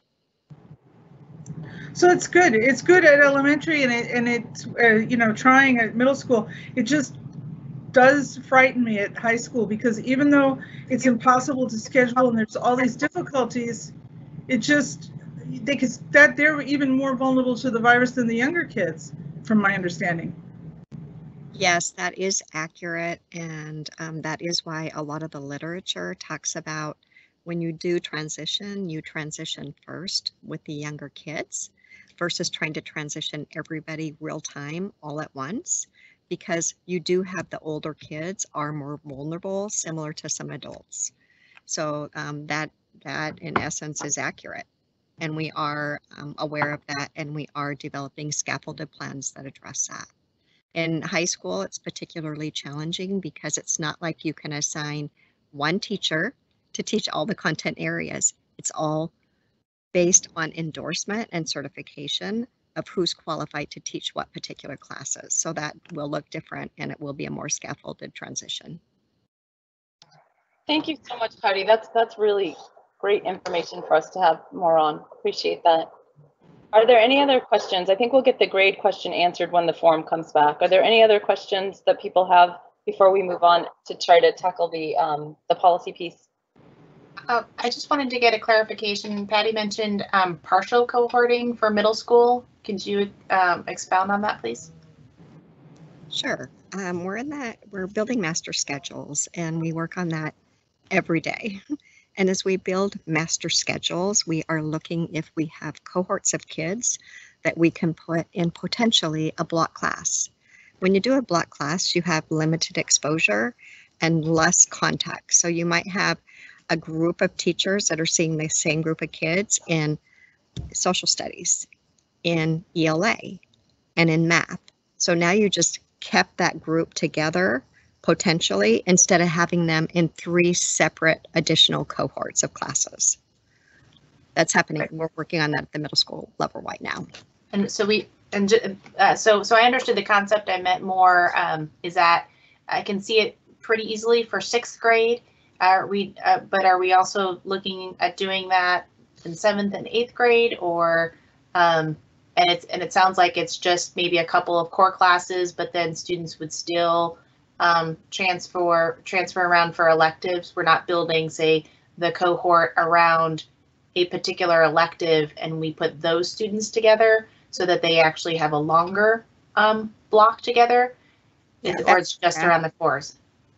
You're right, but that, Francine, is that you can do it much easier at 6th grade, but as you start getting in the upper grades, you don't have necessarily grade-specific course choices or continuums. So you have people starting to deviate based on math, on the particular course in math, and also in passion areas. So some might be in band, right, or choir. And so you can't say, you know what, we're all just doing band, even if you have no interest or passion whatsoever in band, never played an instrument, don't want to play an instrument. So that does become more complex as you progress through the grades. Thank you for that clarification. All right, let's go ahead and move on. We'll give the district folks a chance to take a look at the simplified doc right now, and we'll move on to that policy piece.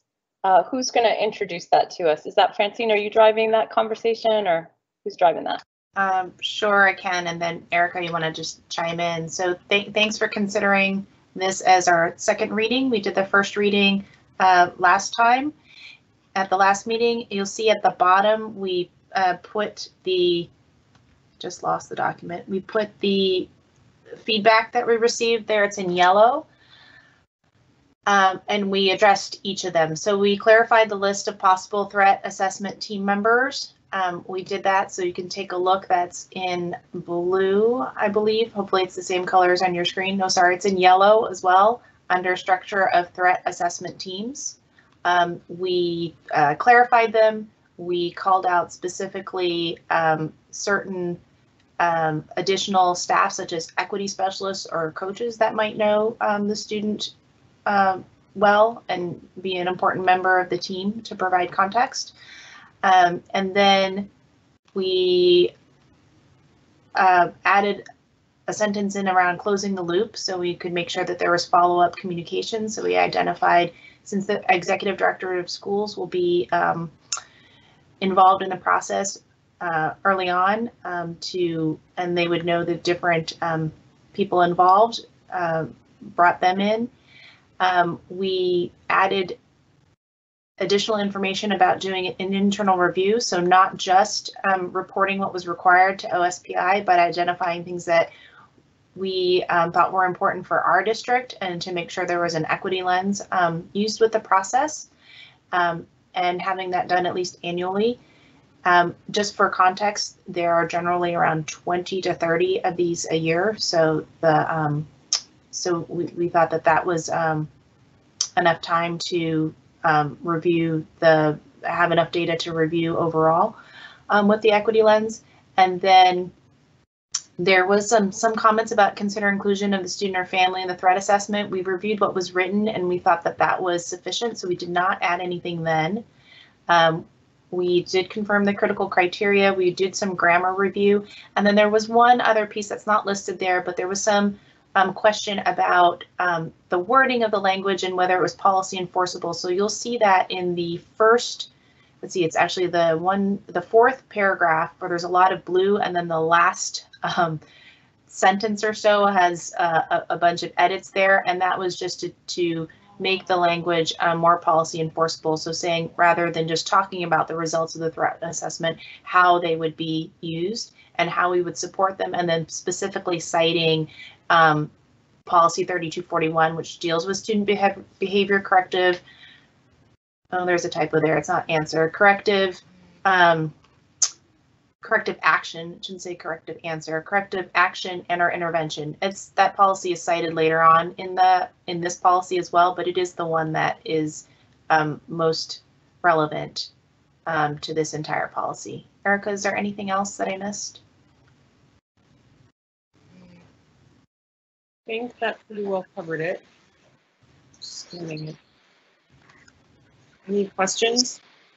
Yeah, thank you so much for the thorough review of everything and addressing all the comments. I have one question / comment, which is the data collection, review, and reporting part. One of the things we've been working really hard is to streamline the district's reporting, monitoring, and planning work so that they're not creating lots and lots of disparate reports.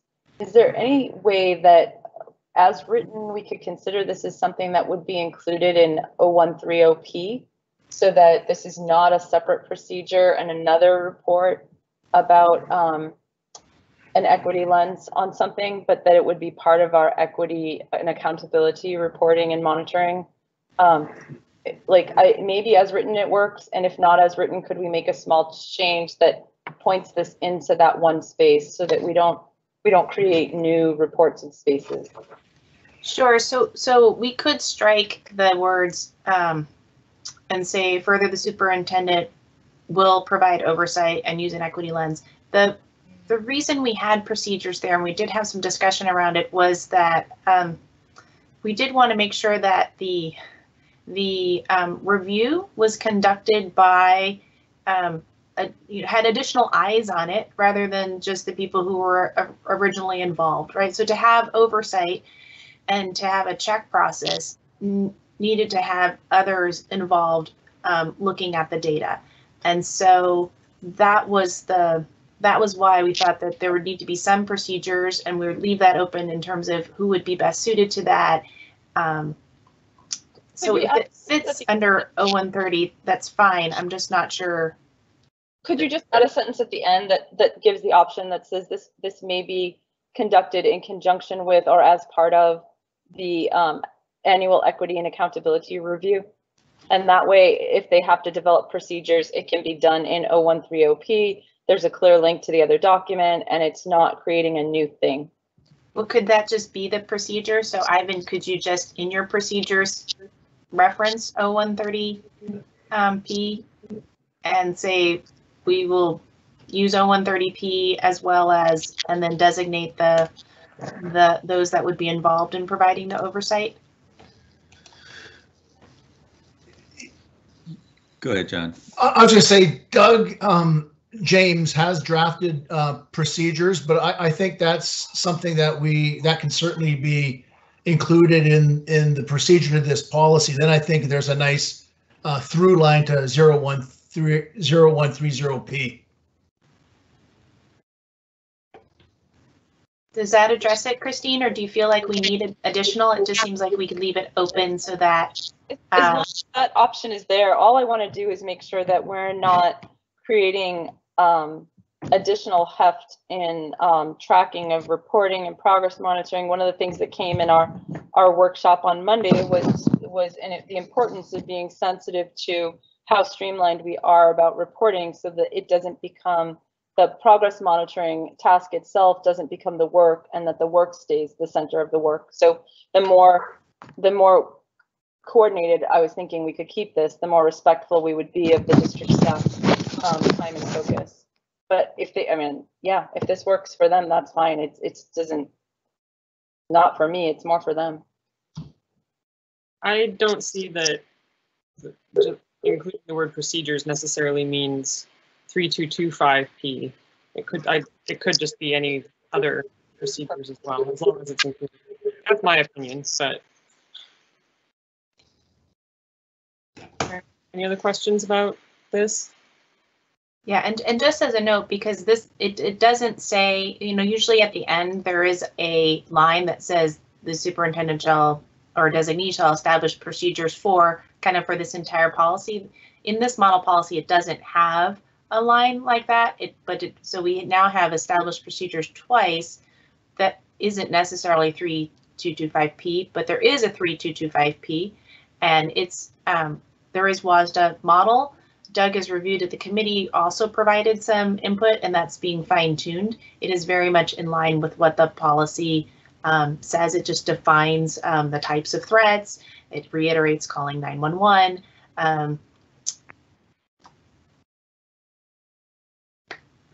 Great. If this works for folks the way it's written, then that's fine with me. I just want to make sure that for reporting policy purposes, that this becomes part of our comprehensive look at equity and accountability. And then for working purposes, that the district can do it in a way that's most efficient to them. So if this works as written, works for me. And I move that we pass policy 3225. Second. Okay, all those, anyone with opposed to that, please speak now. Any board member opposed to passing this policy right now, please speak.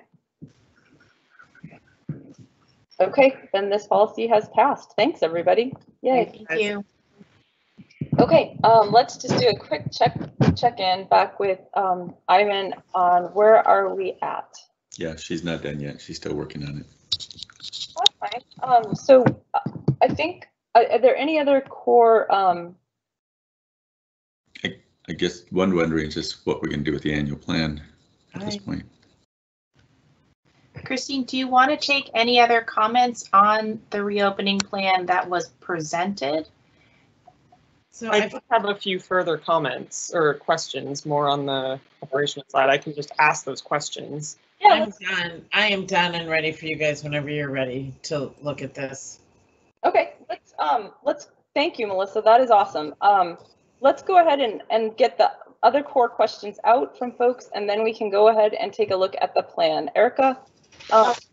Okay, so Christine actually asked a bunch of mine, which centered around in-person learning for special education and early learners, and like kind of not just like elementary school, but like the earliest kids. So that was covered. But then my question became around early learning.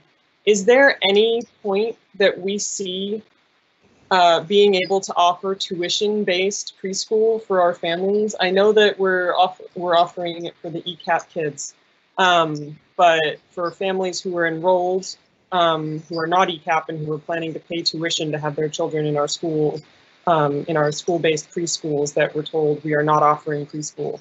Do we see any sense that that will happen at all this year? I don't know if you know the answer to that, but. Heather, Edlin, can you come on and talk about preschool a little bit? Sure. I didn't know if we were answering questions. I wasn't clear if questions were getting answered right now or if we were collecting questions. So I don't necessarily need to answer. So so if you want me to, I wasn't sure exactly. So if you want me to answer now, I'm happy to talk about a little bit about it now. If you want to wait and collect, just let me know. Oh, no, go for it, please. Okay. So yeah, I can talk about our early learning program. So there's a few considerations that we need to make when we're considering whether or not we certainly want to. So that would be our goal, is to be able to. But going back to what Carolyn said before, we have to make sure we can adhere to the distancing and cohorting that we need to do for our K-5 students in the elementary schools. And so that puts some stress on our spaces. So we also can look at, maybe potentially having some kids at upper school so could you put kids in other buildings? So do you put elementary students into a middle school, but then you've got a whole another set of transportation concerns. So there's just a lot of moving parts to be able to consider whether or not we can do that. It also creates one more outlet for use of our PPE materials, cleaning materials, etc. So there's just a lot of considerations when bringing them back in. We certainly would love to be able to do that, especially if we can get, if anything were to happen where we didn't have the 6 feet of physical distance, or if things like that were to happen, I think that would make it more feasible for us. But right now, the real challenge is going to be trying to bring back students in a physically safe way and still having space for some early learning students. it's just a challenge, right? Like they're competing interests a little bit. And so we certainly want to, but yes, that's kind of the place where we're challenged right now. Thanks, Heather. Erica, you have a few more questions. I know you had asked them already. I don't know that they were answered, but we'll certainly put out there. Okay. Are there other questions before we about the plan, and then we'll go to Francine's? I think it was Francine's question or somebody, Ivan's question about the annual plan and what's next. And I think what I had suggested for the annual plan was that we should not vote on tonight because we didn't have enough time to kind of discuss it in this meeting. We didn't have enough time to give feedback on the updated plan. So I think it would be hard to take a vote on that right now. Did you want to gather feedback on it right now? Like, do you want to take questions and stuff, or do you just want to take those from individuals? How do you want to handle that right now? I think we'll just take them from individuals. You know, we've got quite a few of them that came in already, so we were addressing them, you know, and that's what's addressed in this current version. So I think if people look at this version and still have additional questions, I think just sending them to me and Eileen will be great. I'd like to mention one more thing about the fall plan.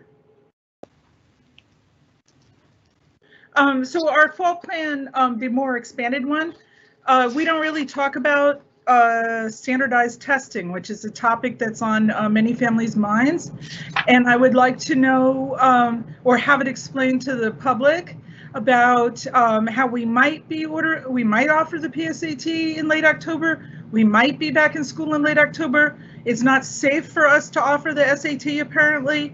Could that be explained to the public?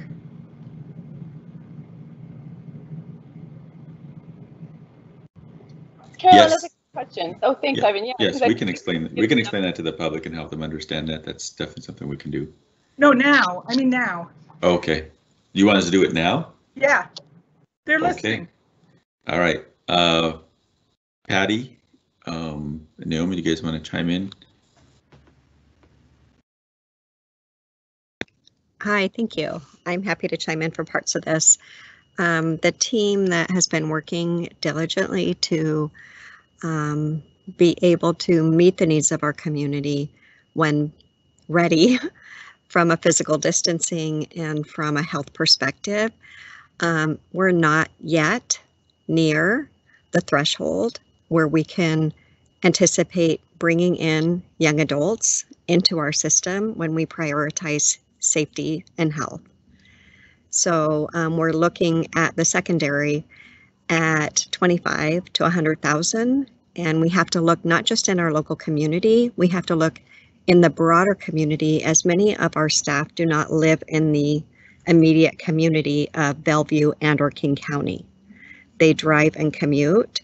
So that's troublesome for us because we're currently far from those parameters. And when you look at the current timelines of when it's projected to offer in-school testing, and again, we're far from. We talked a little bit earlier tonight, Carolyn, about the cohorting and trying to do that and the challenges even with that. And then to think of bringing in juniors and or seniors, and then who actually would administer that when we have multiple staff that have many staff that are not yet, given our parameters in our community, able to come in that kind of capacity, even in small groups. So that it is something that we're looking at. As far as the PSAT, I know Naomi has been in contact with the College Board repeatedly as well. We have a cohesive team that's working on this. And there were discussions about moving the PSAT timeline to a later date through December, as opposed to this early timeline, because we're not alone. We're not the only district that is in no position right now to be able to offer that. So that's happening as well. And then we've been reviewing the internal data. We've been looking at the research related to that. And today, we don't see that happening. And we continue to look at it because we are looking at opportunities to meet that needs for our kids and our families. If we feel it's not safe to schedule the October dates, right? Because we're not at 25 per 100,000. So it's not safe to schedule the October dates. Does that mean that we also anticipate we're not going to be going to a hybrid in 6 weeks? Is those two things connect?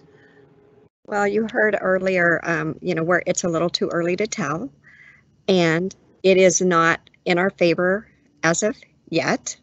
And you also heard a little bit earlier that the younger the kids, some of the studies are indicating the less susceptible they are to some of the ramifications of COVID. The older, we can't schedule it, even though the College Board says they won't charge us if we have to cancel it, if the Department of Health says we have to cancel it. We can't schedule it just in case. Yeah. So Naomi, are you going to pipe in here? We have a cohesive team that's been working on this for. Okay. I actually have a question too, so maybe I can add mine as well before Naomi and you tag team. So first off, thank you. I know you've been giving it a lot of thought. If we were to scope it down, what I think I'm feeling and I'm hearing, and I think maybe Carolyn as well, we have the most intensity around seniors. So let me just say as a premise, we accept, I think Carolyn's done the best job of any of us just articulating our fears about not having anybody get sick and protecting the health of our kids. But if we accept that, health and safety, but we also accept that despite the fact that many colleges are saying SAT is optional, we know that, and ACT are optional, we know that they're not going to say, I don't believe any of them said, we simply won't look at them. And so there's kids like mine who took his 7 months ago. He's all set. He's got his scores ready to go. So the person who will be at a relative disadvantage is the senior who didn't take it and or whose parent isn't in a position to drive, somewhere where they could. So if we think about what could we do, I think our ask and what I'm hearing from Carolyn is, could we have a provisional plan that where we wouldn't say, for example, oh, we'll still give a school-wide, let's say, I think I remember hearing before a couple months ago, we'll still give the school-wide test for the 10th graders if we're all back. That doesn't seem like something worth it, but this would, and not every senior will do it. But is there a way where we could combine physical distancing, one proctor for every 9 kids maybe, and maybe it's on a Saturday, but that's still better than a kid having to drive to Vashon Island, which are the options now. So can we do provisional but still safe? Have we netted out on that? Okay, Yeah, so I want to just make sure that we're clear, because we do need to drive this segment back to the approval of the plan. I also want to be careful that we're not trying to use this time to make organizational planning or operational plans. I want to use it to get some clarification on what the operational plans are, what sort of has been done so that our community understands it, and what the constraints were viewed to be, and whether or not there is a solution going. Yeah, I think we learned there was a do or die deadline coming up pretty soon, and I think that got pushed to us by people in the community, and we want to make sure if that doesn't slip by. Okay, great. Patty, or Naomi, whoever was going to help us get some more information, let's do that, and then let's move on. Sure. One of the things that I could say is we've been in discussions and we look at available proctors for the test, and we look at facilities. And if we're starting to transition into our own school, and then we're trying to utilize all of our schools when we're trying to bring people back, that's problematic. When we look at a Saturday, we have a lot more opportunity for facility and spreading out. And our proctors, I facilitated the Saturdays before and run it just for the good of the community, right? And the reality is many of those proctors, they are trained through the College Board. They are not certificated staff in our district necessarily. They go through a facilitated training online, and then they get some training when they arrive. But we have more opportunity to be able to access proctors from outside than we do from internally when there's potentially further contacts with our staff. When we open up the SAT on a Saturday, it's to the large community, not Bellevue School District students. We cannot limit it. We cannot say only this group, only this age group, only in Bellevue School District. but we have more opportunity to bring in a lot more proctors on a Saturday. So we keep continuing to watch that, and it's a quick turnaround. And when, not if we do it, when we do it, we will be notifying our community to be watching for that sign up. This is when they can anticipate it and to be able to move swiftly.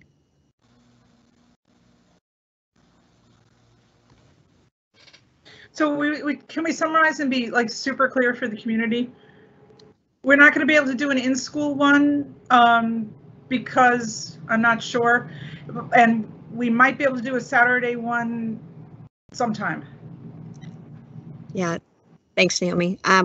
We are currently not planning as of today to do an in-school one on the dates that are proposed. Even as recent as today, I had a conversation with Carrie about our numbers, about what that would need to look like, about the local and broader based community.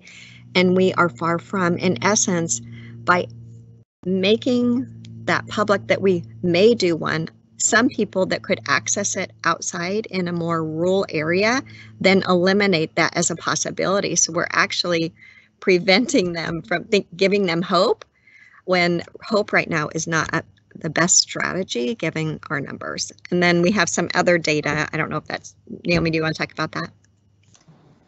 Yeah, I think the bottom line for me is I don't believe that in October there is any way that we can responsibly bring students together in large numbers to take the SAT, given the trends that I've seen in our community right now. I do not see a path to do that and keep our commitment to safety. So that's the bottom line. And I want to reiterate that it would be most risky for our Black and brown students to do that, both for the students themselves and for them potentially bringing the disease home to their families. So I think that's really important to acknowledge. There's also a research base on the SAT that I'm happy to share with you that shows that it most advantages white, Asian, affluent, and male students. So that is the population who most benefit from being able to take the SAT. And so those are the things that we have been considering as we think about the critical criteria and as we make a decision. I've got tons of that research. I think that is a discussion for another time, but it's just that our district has pushed this since literally the 90s, which is why I was pushing for so much clarification, because it has been such a thing in this district since the time of Dr. Riley, really. All right, so to wrap. And I would just say that I hear that, and I know that was something you said earlier, Caroline, but you know, we are in such a unique time right now. This is a time that we've never been here before, you know, and so we have to make adjustments. We clearly said that we're going to put health and safety at the forefront of everything that we're trying to do. And I also think that, you know, we did look at the in cost, you know, to do it during a school day, but that would cost us $115,000. And so that's a lot of money to be able to put out. So you could defray it. Okay, we're not gonna keep going on this one. We got a lot of stuff to take care of. Yeah, okay. What I want to clarify is thank you for the update on it. I think that we promised our community an update when we found out more about the fall, because we gave them the impression that we were looking into it, which it sounds like we were, and we did. But it sounds like we've reached some conclusions. There are lots of dates that our community members, as well as internally, we need to adhere to. So giving them the information in a timely fashion would be helpful. So let's get that posted and updated if possible. That would be really helpful. And it sounds like there are still some worries and concerns about this issue. So might be something that we want to come back to. And I appreciate the thoughtful analysis that's been going into it. I do, think that it sounds like we have many pieces we could come. So right now, let's go ahead and go to the annual plan approval, which isn't really, sorry, not the annual plan approval, the approval for the back to school reopening plan that Melissa has thoughtfully put together on the spot for us tonight. Melissa, do you want to walk us through that so everyone can just take a look? I see you keep putting your, Francine, I see you keep putting your hand up. Do you want to say something before I go there? Well, I think it may be in here too about a plan for reopening our buildings. And so I just wanted a clarification on it. It says we're opening a subset of our buildings, and it seemed like it was just the ones that were providing the for-pay childcare. But I also read in our family engagement section, right, the work that our FCCs are doing. And so I just wanted to clarify which of our buildings are open or whether that was something that was still under discussion. And again, I will reiterate that I do think it's important and possible to really get our, especially our youngest learners, off to a really good start and have them in our buildings. But I know I've made that point, but I did want to have a really clear understanding when we're approving this, at least at this point, which buildings are going to be open, which then means also which services we are committed to providing. Okay. We have 4 sites that we will have open for childcare and early learning, and those are Ennetai, Phantom Lake, Eastgate, and Stevenson. We will have special education services available for elementary students at Ennetai. We will have special education services available for middle school and high school students at Highland. I do not have a confirmation yet on where emerging language learners, emerging English language learners will be, but they will also be coming in.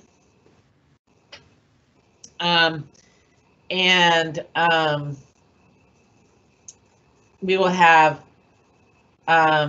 lunch service programs in about 7 different schools. I don't know if I have that open in front of me here. Here we go. We will have grab-and-go lunches available at Highland, Odell, Sammamish, Tillicum, Newport Heights, Tyee, and Ennetai.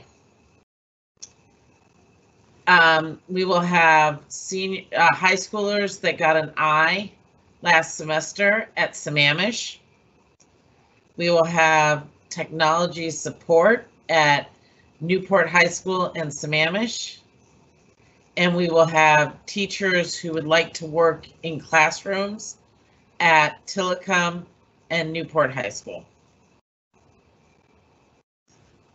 So teachers, just to clarify, are not able to use their own classrooms, especially at the elementary level? No, because there's multiple reasons why. In particular, what I'm looking for, right? Okay. So we've had many conversations about that, and we understand the desire for educators to teach in their own classrooms. However, we need to balance that with ensuring that we have safety protocols in place, that we have support staff such as custodians available, and we have the ability to contact trace in case of outbreaks. And as a result of that, we are having them limited at Tillicum and Newport High School so that we can assign them to a classroom and to a restroom so that then we can contact trace, and we're not going to have custodians in every building starting in the fall. Okay, I have more on that, but that just helps clarify that. And so it sounds like the FCCs then would remain open at, then potentially Stevenson was listed, but then Lake Hills was not. So you're going to be closing down? The FCCs will stay in the buildings that they're currently located in, the same buildings that they were opened in this summer. Okay, so we will continue to provide essential services through our FCCs. Correct. Thank you. All right. I just want to say, wow, before we move on, that's an awful lot of buildings in operation for a time of remote services. So clearly we have a lot of things going on that we are managing, and it will be great. I think some of that information has already been out to the community, but it'll be great to see that all summarized so folks can see that. That's exciting. Are there any other questions before Melissa projects and walks us through the plan? Okay, Melissa, can you walk us through the plan? Thank you. Yep. Okay, whoops, I think I just did the wrong screen, sorry. Sometimes I'm faster than I should be when I'm clicking. Okay, my screen up?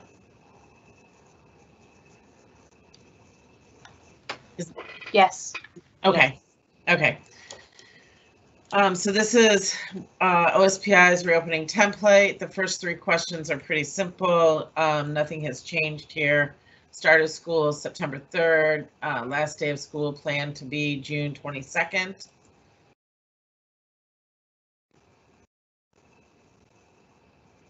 Our primary health officer is Dr. Jeffrey Duchin. District level point of contact is myself. We have reviewed the U.S. Center of Disease Control with high-risk employees, and we have clearly communicated an opportunity to staff for them to identify themselves. And we are in the process of offering accommodations where high-risk employees can work off-site.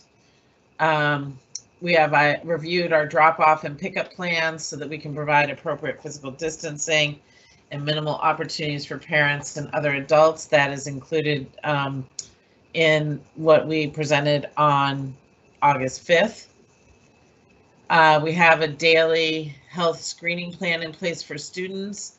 Our plan relies on attestation, but we will also do screening as needed when kids come to school. We have altered our indoor classroom and common spaces and reconfigured them so that we have 6 feet of physical distance. There are pictures in the August 5th document. We are using additional common spaces to ensure the physical distancing. We are not using any community-based spaces outside of our school facilities at this time. We understand that the physical distancing is for planning purposes and will not always be, sometimes students and staff will need to be within that. We understand that there are limited exceptions to the 6-foot rule, but we can accommodate students with disabilities or others who meet exceptions to deliver equitable services. And it may require additional personal protective equipment for staff and/or students. We have altered physical spaces, reconfigured schedules, and adopted necessary plans to provide meals to students that ensure the 6 feet distance between all persons as a planning framework. We have established clear expectations and procedures to ensure frequent hand washing. We have established clear expectations with students, staff, and families that all persons in our facilities will be wearing face coverings consistent with the Department of Health and L&I requirements. We have an adequate supply of face coverings on premises to accommodate students who arrive at school without one. We will provide face coverings and PPE requirements to protect staff. We're providing 5 masks to each staff member, reusable cloth masks. We have developed busing plans to maximize physical distancing on bus, and we are working on the rerouting of those. We recognize that busing is an exception to the 6-foot rule, and we will be exercising proper cleaning, maximum ventilation, and face coverings and proper PPE for our drivers. We've developed a cleaning regimen for our facilities and buses consistent with the Department of Health guidelines. We've clearly established procedures in coordination with our local health authority to report any suspected or known cases of COVID-19. We understand that contract tracing and other procedures to identify additional COVID-19 cases are to be conducted and led by local health authority and the Washington State Department of Health or designee.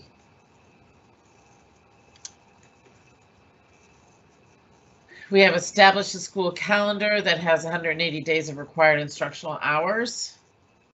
We've created a flexible calendar with some additional days in case there's a short shutdown in schools. And then this is our calendar for the 2021 school year attached. In order to accommodate instructional hour requirements, please describe your weekly schedule and include reasonable options to maximize cohorts. So for elementary, when we can attend in person, let's see. Elementary, when we can attend in person, kinder through 2nd grade will attend 5 days a week, and 3 through 5th grade will attend 2 days per week in person, and 2 days per week remote learning. We are cohorting all classrooms. Middle school, when we can return in person, students will attend 2 days per week in person and 2 days a week remotely in cohorts. For high school, it says basically the same thing, 2 days a week in person, 2 days a week remotely, with some cohorting. We have a plan to take daily attendance. We have a clear plan for ongoing communication with students and families, and we have provided means by which all students will be required to check in daily, even on days when the student is not physically present at school. We have identified learning standards across grade levels and our content areas to ensure instructional time and professional learning are effectively tied to reopening plan. We have determined our 2021 grading policies, and here they are. It may be easier to show them from this document. I'll bring over here real quickly. So here are the grading policies from here to here. I'll make it a little bit bigger. So elementary standards-based report card, middle school A through F grading with assessment practices based on classroom assessment is aligned to standards. Students are provided multiple opportunities and formats to demonstrate learning. Students can retake and or redo assessments. Late work used to assess student learning is fully recognized to demonstrate proficiency, and the same is true for high school. Can you see that? Do you need it bigger?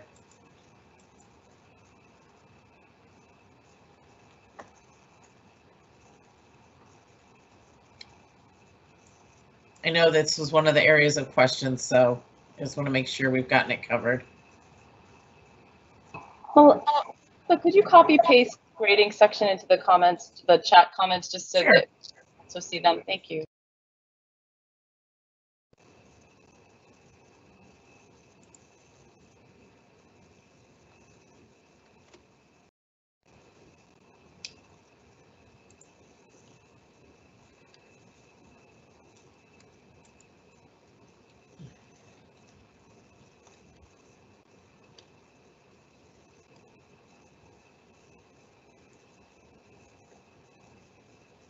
Eva, you know that grading document we were looking at in bargaining?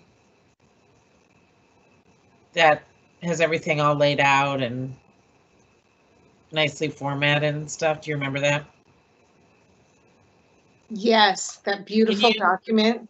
Yes, can you maybe pull that up out of that OneNote? And I think this is fine. This is all we have to vote on, and I think you've already put like more than due diligence into trying to get this to us tonight, so that we are clear on what it is we're signing off on. I don't expand it. Just I do think, Melissa, I mean, I just saw some furrowed brows a little bit about the cohorting, and the cohorting isn't like 4 kids or 5 kids. It's half a class. Right. And it's also half the school at secondary, you know, so it's half a class at elementary, or, you know, so maximum of 16 kids that would be cohorted. And then at secondary, it really is half the school, because honestly, they're going to go to 7 classes. So yeah, it's half of, so it wouldn't be 30 kids, it would be up to 16 kids. Correct. That's what we're describing as cohorting. So our district has a specific plan to support students who received incompletes in the spring. I think it's easier just to show you on here. Let's see, incompletes, there we go, what's up above?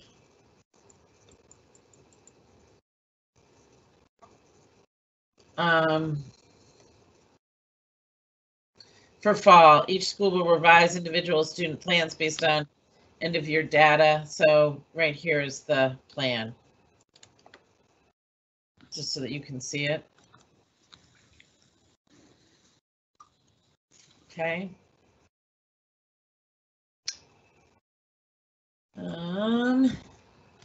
Our district develops summer learning and service opportunities for students who needed additional support to be ready for success this fall. Yes, we had 4.1% of our students provided services. I'll go back to the Word document very quickly. So for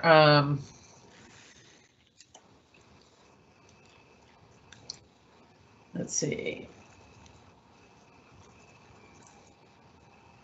summer learning. So service opportunities were developed. So this is basically the lower level summer learning, and then for high school students, we had 197 completing 258 courses, and then we had self-study as well. So we had online and self-study for the high schools. And then the next question is about describing your process for prioritizing students furthest from educational justice. That's question number 42. And that is right here. So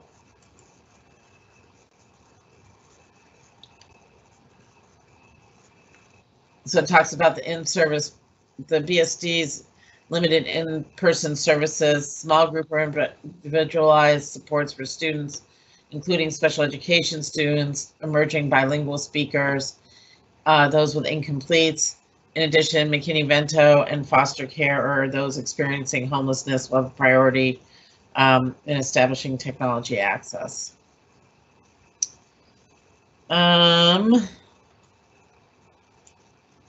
We have a plan to perform universal screening when we return to school. That's in the assessment plan.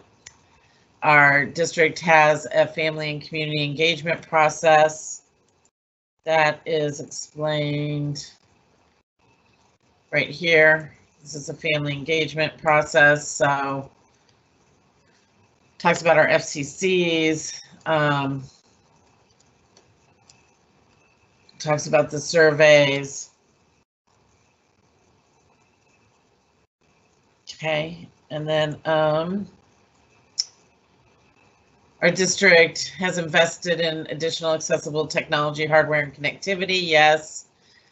Percentage of students that will have adequate technology and connectivity to learn, 91 to 100%. Strategy to accommodate students who do not have adequate technology or connectivity to effectively learn remotely. We will be providing all students with either an iPad or a laptop. Ensuring students have equitable access. We will provide access to the internet at home with hotspots for students and prioritizing our most marginalized students. Professional learning plan, and you guys saw that today, so that's included in here as well. Learning management system, we're using Microsoft Teams, and then contact information, and that is it. That is an impressive assembly of information on the fly. It is also a testament to the amount of work and effort that's been put in across the district. Thank you, Melissa, for putting that together so quickly tonight for us. And thank you to everybody who contributed to you being able to do that. Really appreciate it. Board members, do you have any questions about the document that Melissa just presented?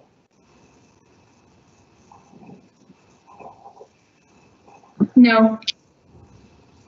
Okay.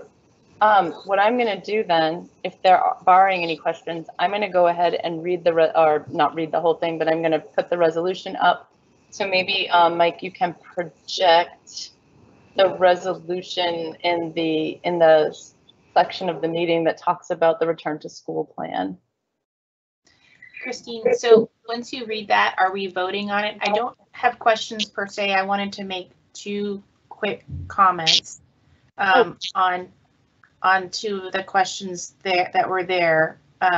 One is question 10 on pickup and drop off procedures. I know we've seen details about that. I will still I'm still planning on voting for this plan, but I do think that the way it's been outlined, it's not going to be feasible, especially if more people will be driving instead of taking the bus, as the public health recommendations encourage solo transportation wherever possible. And so I just, the congestion into the neighborhoods, even when people are assigned certain areas, because if we dismiss by class or by grade people with multiple students and their families, I think that's just one area that that the plan needs further consideration. And then the other is, I realize that in this document, it just says that we've educated our community about the use of masks. It's interesting that the phrasing is different than the previous question, which is on hand washing, which says that there's not only education, but actually doing the hand washing. And I am really concerned that although we meet the requirements for this plan in terms of having nice posters that are going to be up and then providing masks, that how we are actually going to ensure that those masks are worn and used correctly, and what happens and who's in charge of that is a big question on many people's minds, because your mask protects me, my mask protects you, and so making sure that that happens. So again, I realize that we're okay for this because we're meeting the minimum letter, but I do expect that our actual reopening plan will resolve some of those issues, and just like with the learning standards, that we will have go above and beyond to really have the best for our students and everyone who's in the buildings. Okay, Francine, thank you for the comments. Are there any other comments from the board? All right, so I'm not sure how to project the content here, but I think we should do that. I'm learning again with this producer thing. Can you guys all see the content of the resolution number 2020-11? Oh, there we go. Yes. Isn't it the same one that's, it's the same as what's in our agenda, right? Meaning there's been no change to it, right? Whatsoever. So I would like to motion that we pass resolution 2020-11 that in approval of the district's reopening plan in compliance with OSPI. And that I would like to just note that this is a separate and distinct plan from our own district's detailed reopening plan, which we got a pretty comprehensive preview of tonight, with more details rolling out every day. So the update is there for folks to see where things are headed, but this is just the basics that we are approving are in place per the OSPI order. Are there any questions, and can I have a second? I second. Thank you. Any questions? Any feedback? Okay, I'm just gonna ask for a voice vote because it's a big deal again. So we'll just do it in order of the sign-in, the roll call. And so this is Christine, and I vote yes. Yes. Yes. Can you hear me? I forget who's next. I think it's supposed to be Carolyn, but Erica will vote yes next. Seema, yes. I was on mute. I said yes. Okay, so yes, Carolyn? Yes. Thank you so much. All right. Celebrate. This is excellent. This is a huge step forward for us in acknowledging the preparedness of our district to move forward. There are an enormous number of concerns in bringing kids back to school anytime, whether it's during COVID or not. And I think our questions are just reflective of that truth. But the other thing that should be reflective of another truth is that the district's report to us, the initial reopening plan, is also testament to the sheer volume of work that's been done to address the myriad of concerns, everything from the operational and health concerns of the district, to the athletics and activities, to the schedules and classrooms. And we're still working with teachers, and it's just been an endless summer where people haven't really taken time off and have just plowed through. this sheer volume of important work, and really without complaint. I don't think I've heard a single complaint from executive staff about the amount of work this is taking to pull together for kids, and it's clearly momentum. So thank you very much on behalf of our families and kids for this work. I don't have anything else on the agenda that I believe we've agreed that we need to talk about. So I'm going to propose that we move to executive session at this point, unless anyone has a further comment to make. Okay, so what we're going to do is we're going to take a 4-minute break. We're going to go to executive session. Those of us who need to attend, there will be no action whatsoever taken after the executive session. We're just going to end the meeting from there. We will check back in 15 minutes from when we start, so that'll be at 8:55, and let you know if we're going to continue the session any longer or anything like that. But at this point, there will be an executive session, a little break, and then an exec session, and then we will adjourn the meeting when the executive session is over. So many thanks to everybody for the work you put in to this. Christine, yep. I do think there's one note that would behoove us to clarify. So we approved the minimum requirements for OSPI. There is a reopening plan that still needs to be communicated clearly with our community. We do as soon as possible. So what is the timeline for finalizing that, and when can our community expect to see it? I'll just say, Francine, and are we going to be discussing it further? Yeah, I just say I don't know if I can give you a realistic answer about that tonight, because we've got to take this back and think about how we're going to regroup and pull all the different documents and information together. But we will be working to get this out to our community as soon as possible, and we will share it with everybody. And that's not new work, right? I mean, that was planned work of trying to figure out how to get the rest of the plan out to the community, right? That's just something in process. Is that correct? Correct. Yeah. Okay. Great. So Christine, one more item. If you could read the purpose of the executive session. Sure. I will do that right now. Thank you. So we'll break and go into exec session. So here it is. The purpose of this session will be to evaluate the qualifications of an applicant for public employment or to review the performance of the staff member. However, discussion of salaries, wages, and other conditions of employment to be generally applied within the district will occur in a meeting open to the public, and when the board elects to take the final action of hiring, setting the salary of an individual staff member or class of staff members, or discharging or disciplining an employee, that action will be taken in a meeting open to the public. And that's it. So we are on break for the next couple minutes, and then we'll rejoin who has to in exec session, and then we'll come back and end. Thank you.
The board will now be in executive session for an additional half hour and return at approximately 9:30. If they need additional time, they will request it at 9:30.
The board requires an additional 2 to 5 minutes, and we'll come back if they need more time. Otherwise, after that, the meeting will be adjourned.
The board will be in their executive session for an additional 5 minutes and will return at approximately 10 o'clock.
Hi all, we have concluded our executive session and we are ending our meeting now. We are adjourned. Have a wonderful night. Thank you to all who stuck around.